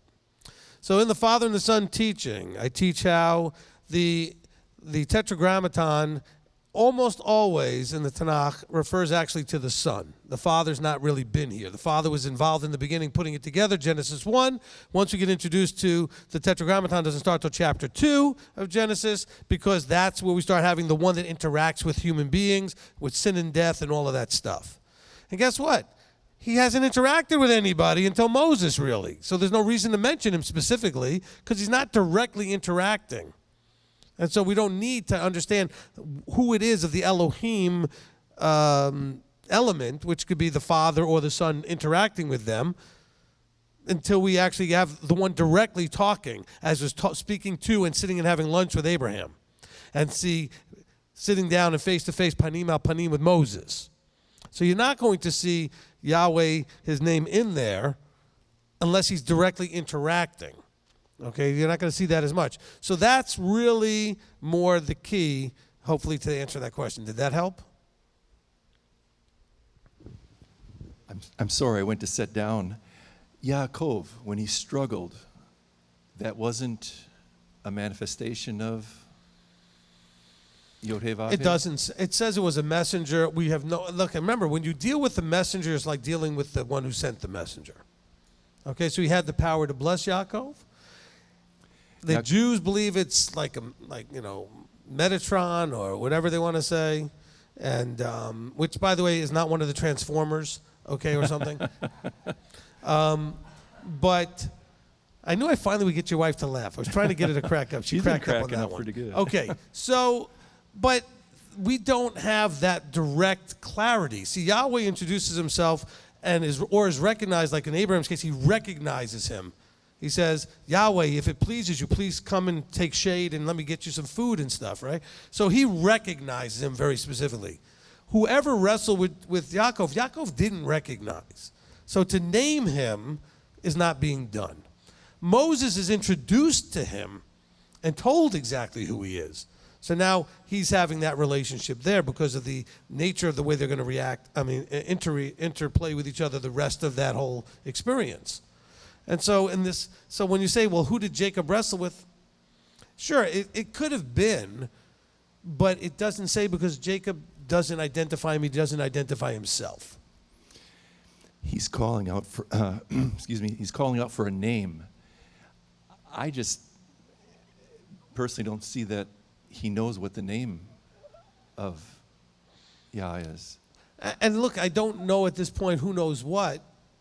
I mean, Jacob... They're all being trained to some degree through the Melchizedekian, Shem, Noah Shem, Eber, whatever, kind of going down that route. So they probably did know, but having not really personally experienced, he may not have recognized who it was directly, okay? So it could be a lot of those elements. But I know people love to ask in that wrestling thing, well, try to figure out who he's wrestling with. Well, it doesn't tell us, so we just don't know. Good. Okay? Thank you. Amen. But look, from a, and this is hard for us because we don't live in this kind of society, but from a society that we're talking about scripturally, a messenger or representative of the king, what you do to him is like you do it to the king. So it may as well have been the king, is what I'm saying, right? And that's why Moses, Pharaoh's in so much trouble because he says to Moses, if I see you one more time, I'm going to kill you. It's like threatening to kill Yahweh. Okay, which you don't do. And so that's why we tell people all the time, if someone's anointed and appointed, or if you're not sure, you might want to just be careful how you treat that person, because Yahweh may be looking at it in a very serious way, because that person, if they are anointed and appointed, they are representing him. Okay? At least in some manner. And if they're doing the thing that represents him, if they're functioning in that role at that time, okay, it doesn't mean like if that person is like eating breakfast or doing some work, but if they're doing the role that they're anointed and appointed to do, and you're giving that person some sort of problem or disrespecting it, it's not that person that's being given a problem of being disrespected. It's Yahweh. Okay? So when Jacob is wrestling, it may as well have been Yeshua, because he was clearly representing Yeshua. All right? Jacob knew enough to know that one who was wrestling with him could bless him. So that much he knew. Okay, does that help? Okay? All right. And at least I got to give the Metatron Transformers jokes. That was good. All right, Betty. One of the things I noticed in reading this Torah portion was Binyamin was a major person in this Torah, but he doesn't have a say. You don't hear him saying anything. And from what I understand at this point, he's an adult. He's married, he's got children, and yet he allows his father, he gives his father the respect to decide whether he should go or not. You don't see him inserting himself saying, I want to go or anything. He's allowing his father to decide that for him. Completely wrong. I'm just saying that because it's Betty. I want to mess with her. No, wait. It's completely wrong. Let me tell you why it's completely wrong. Because we're still trying to look at it through 2021 eyes. He's not allowing anything. He had no choice. That society with the father, the head of the clan, said something, you did it. That was it. There was no choice. When Jacob said to his very adult sons, with their children and grandchildren probably, you go to Egypt and you take this stuff and you buy what, they had no choice. It's a different world we're talking about. Benjamin there wasn't a thought in his head. If his father said go, he was going. There wasn't any arguing. Now they argued to try to, Judah and Reuben trying to say, but please let us go and that kind of thing when he said not to. But if he told them to do something, they were going to go do it. He says, now you go and you pack this stuff and you put this in. They took exactly what Jacob told them to take. And Jacob expected obedience. And so it's just a different world. That's why when I say it completely wrong, I just only mean because we'd like to think, wow, he allowed his father by giving him respect. Oh, no, he respected him because he was going to do exactly what he was told, because that was the structure of the society. See, a lot of us don't, maybe some of us who are older may have had this, but a lot of us don't have generationally a memory of what, you go back 1 or 2 or 3 generations, if your dad said something or the head of the family said something, there was no arguing. You did it, you didn't, he said jump, you jumped, or somebody was going to get busted. Okay? There was no fear of CPS. Okay? There was fear of EMS. Because they were the only ones that might be coming. Okay? But dad said something, whoever the head was, it could be the grandfather, then that was it. And it was an expectation. Well, he said it, that's it. I could tell you, interesting, my wife's family comes more old school from Eastern Europe. And I remember one time she said to her mother, Mom, why do you have this or this the way he was in the house? And she said, it's what father wants. What can I do? In other words, it's what her father, he's the head. It's what he wants. That's what it is. Understanding that authority in that respect. She's like, I don't want it that way, but he's the one, and that's it. And I'm not upset. Her mother didn't seem upset at all. She said, it's his house. He does what he wants, right? This is something we've lost by the time we get to 2021. And now we have no respect for any authority on any level, period. Which is why everybody who's attacking me just is bent into like a tizzy over everything I say, because I keep insisting that we need structure. They keep interpreting that I mean that it has to be me. We're totally not listening to what I'm saying. It's all about him. If you can't figure out how to submit to each other, how are you ever going to submit to him? We have brutal times, we have a brutal time trying to submit to people, to understand authority. Because if we don't like it and agree with it, we're not going to do it. Then that's not submission. Okay, if you've not listened to me enough, you might not have heard, but I have always taught, and you all know this, it's not submission until you don't like it or don't agree. Because if you agree and you like it, it's not submission. You choose to do it. But when you do it and you don't want to, or you don't like the idea or the decision, and you do it with a good attitude, then it's submission. Okay? And so we've lost that as a society. The world has completely lost that. This is why Yeshua is not coming to a very ready to submit people. He's coming with a rod of iron to smack some heads. Probably literally. Because we're not ready to just submit ourselves and bow our heads to a king. We spent part of our generations coming out from under kings. And if you're in the U.S., no other place could have invented the idea of the me generation than the U.S. I remember going through the 80s and the whole me generation stuff. You know, it's so self-possessed, nobody can tell me anything. I do anything I want, blah, blah, blah. Everything in excess. No rules, no nothing, no authority. That's why a king is coming. Okay? And people keep wanting Yeshua to come back. I said, do you understand? He's not coming back looking like in some movie, like you've seen him all like he came out of, the 60s and, like a flower child. He's coming King of Kings. Are you ready for that? All right?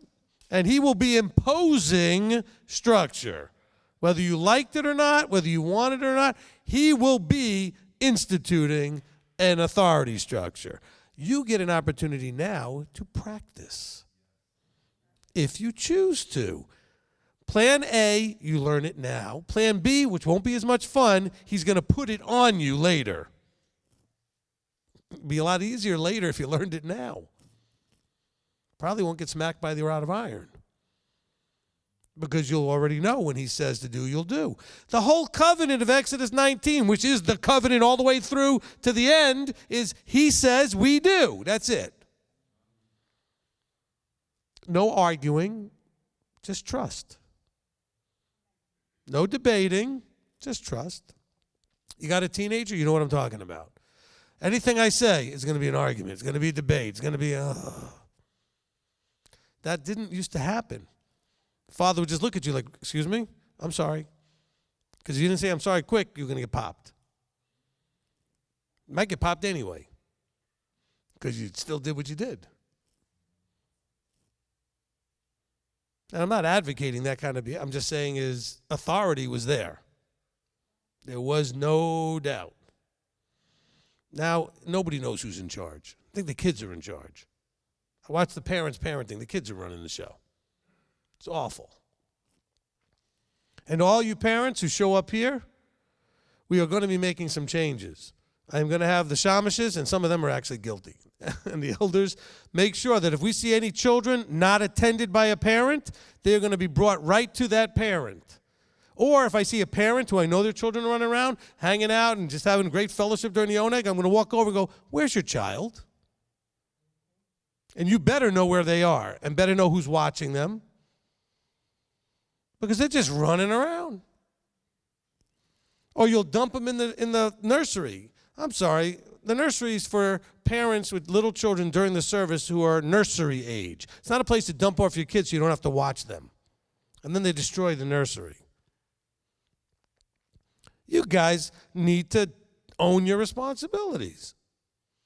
And you're all thinking, man, Shane doesn't scold us. Because it's not his job to, it's my job to. You say you want authority, we'll see. All right? You got to own you. You don't have enough authority over yourself in your own life, let alone listen to anybody. Everybody's running around in tohu and bohu. And Yeshua's going to bring the Spirit into that and fix that all up. And I don't mean like the way the Christians say it. By the way, speaking of Spirit, 41:8, interesting. It came to be in the morning that his spirit was moved. Okay? That's just a metaphoric way of saying he was motivated. All right? He felt motivated to do something. Don't think of it, don't read too much into the word spirit, okay? Not especially in this case. Okay, his spirit was moved. Okay, and so he sent and called for the magician. So Pharaoh wakes up, and he was motivated to do something. His internal stuff was disturbed, and he said, so he was moved to do something. He's had these dreams for a while, and now he's like wanting to do something about it. Some of you need your spirit moved so you can be motivated to do something. So just realize this is not necessarily like, is this the Ruach? Is this? Don't read all that into it. Listen to the teaching I did on understanding the Ruach. Sometimes the word Ruach is just talking about wind, breath. It could be a lot of different things. Here it's referring to he was motivated to do something. Okay? That's all it's referring to here. Okay. Where are we? Go. All right, from Yanni, chapter 43, verse 32. The Mitzrayites think that it's an abomination to eat with Hebrews, yet Joseph was the right hand of Pharaoh, and they find him not worthy. All right, this is the last note I actually have in my notes, okay? So, fellowship, food, there's rules about those things. You see this going on in Yeshua's day. You see Peter and James apparently having a big problem with it, and Paul getting all mad at them about it, this idea of eating with those that were not part of your group. This is very much a cultural thing that goes back, as you see, all the way to Egypt. The Egyptians would not eat with the Canaanites. And let's not say they wouldn't eat with the Jews. They weren't Jews. Okay? They saw them as Canaanites. They said, well, we don't eat with you guys. We'll sit over here, you eat over there. So this is just a good thing for you to understand. That it has nothing to do with worthiness because you're the king, you're the this or that. No. This is a prejudice, a looking down on other people. We can't break bread with you because you're one of those. And you see this as one. This is the thing that, Peter's getting the vision with the sheet about. He said, look, stop looking at people as unclean and you can't eat with them if they're coming into this. Once they come into this, they're clean, so to speak. Peter's vision had nothing to do with eating pork. But it had to do with the fact that, look, you're going to be dealing with Gentiles now. You can sit down and break bread with them. Bread, not pork, not shrimp, but you can eat with them. And you can talk to them. Because there was this vast separation. And you were looked at like you were actually sinning if you did these things.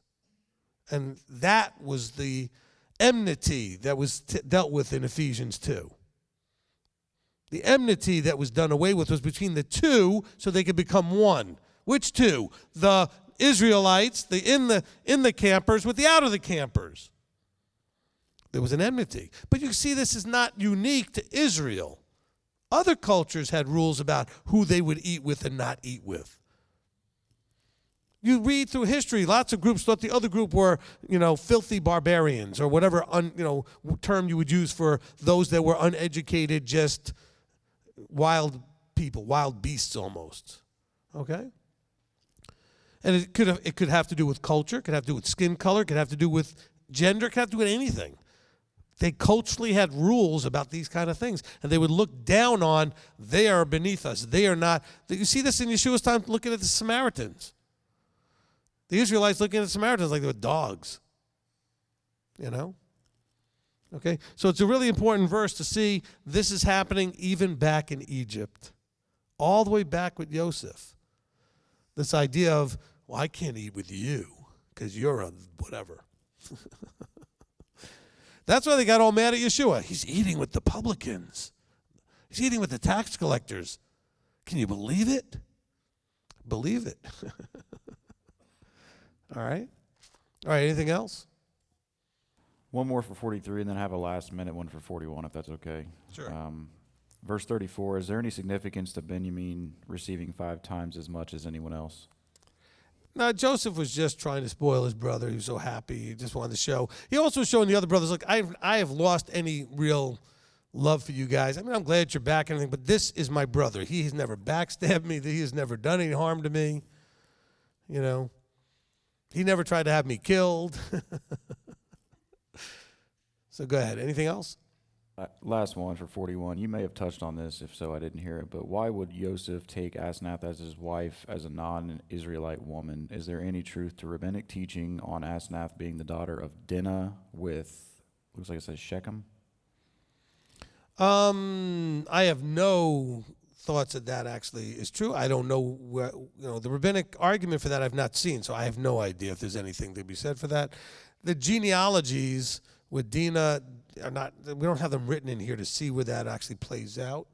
I think my answer that I gave earlier, and I did answer it earlier, is probably what they need to hear. So whoever wrote the question, if you came on later, go back earlier in the Q&A, and I answered that question. All right? About an hour and a half ago. All right, anything else? Going once, going twice.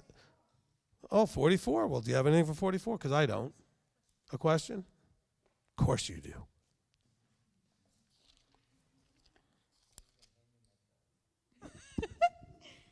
Thank you, Rabbi. 44:16. Can you help me understand when it says they say that Elohim has found out the crookedness of your servants? So they were believing that this was coming from him, from Elohim, as a curse?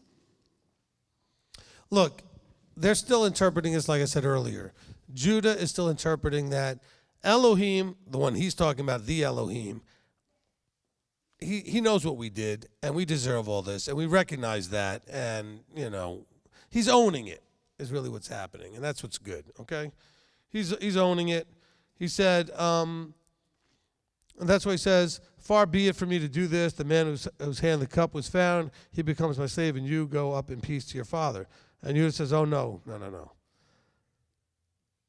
Listen, we're just being punished. We don't know how this stuff happened. We're just being punished.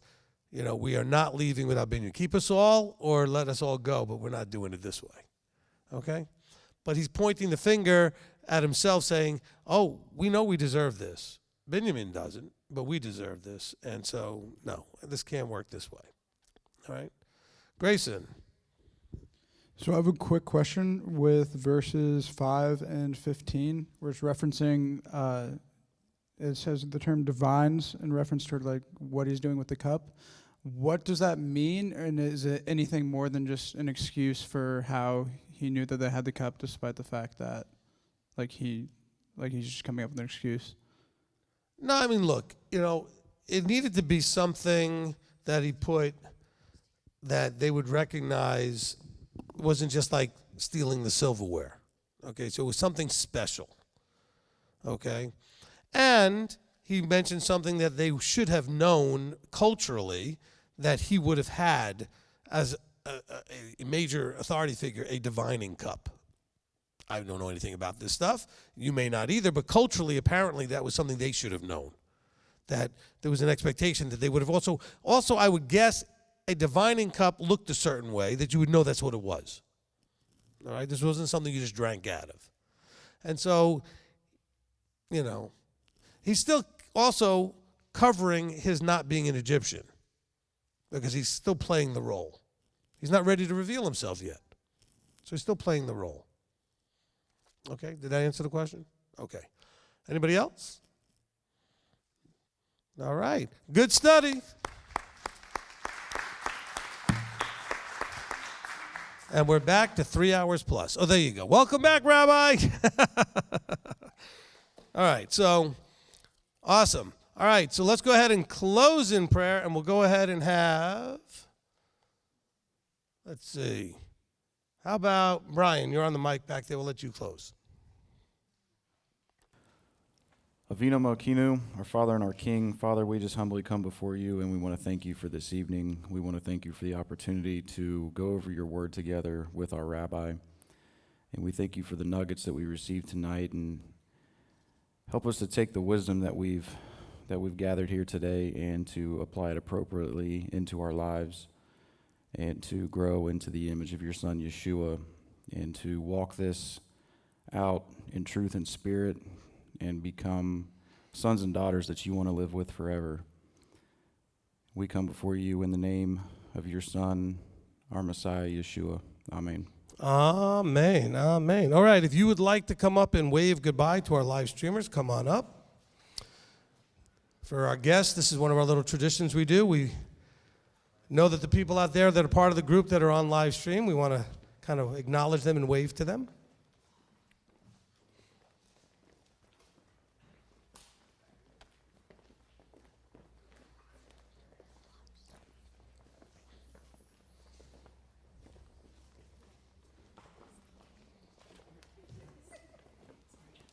Okay, and Rick, when that gets said, you coming down? Okay.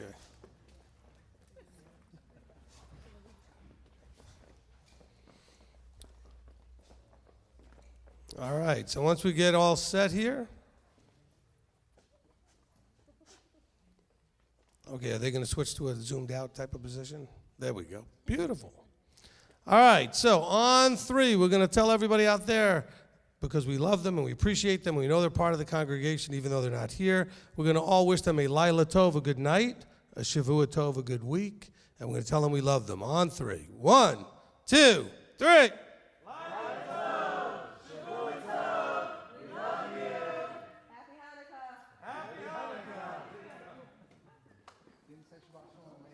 Let's go.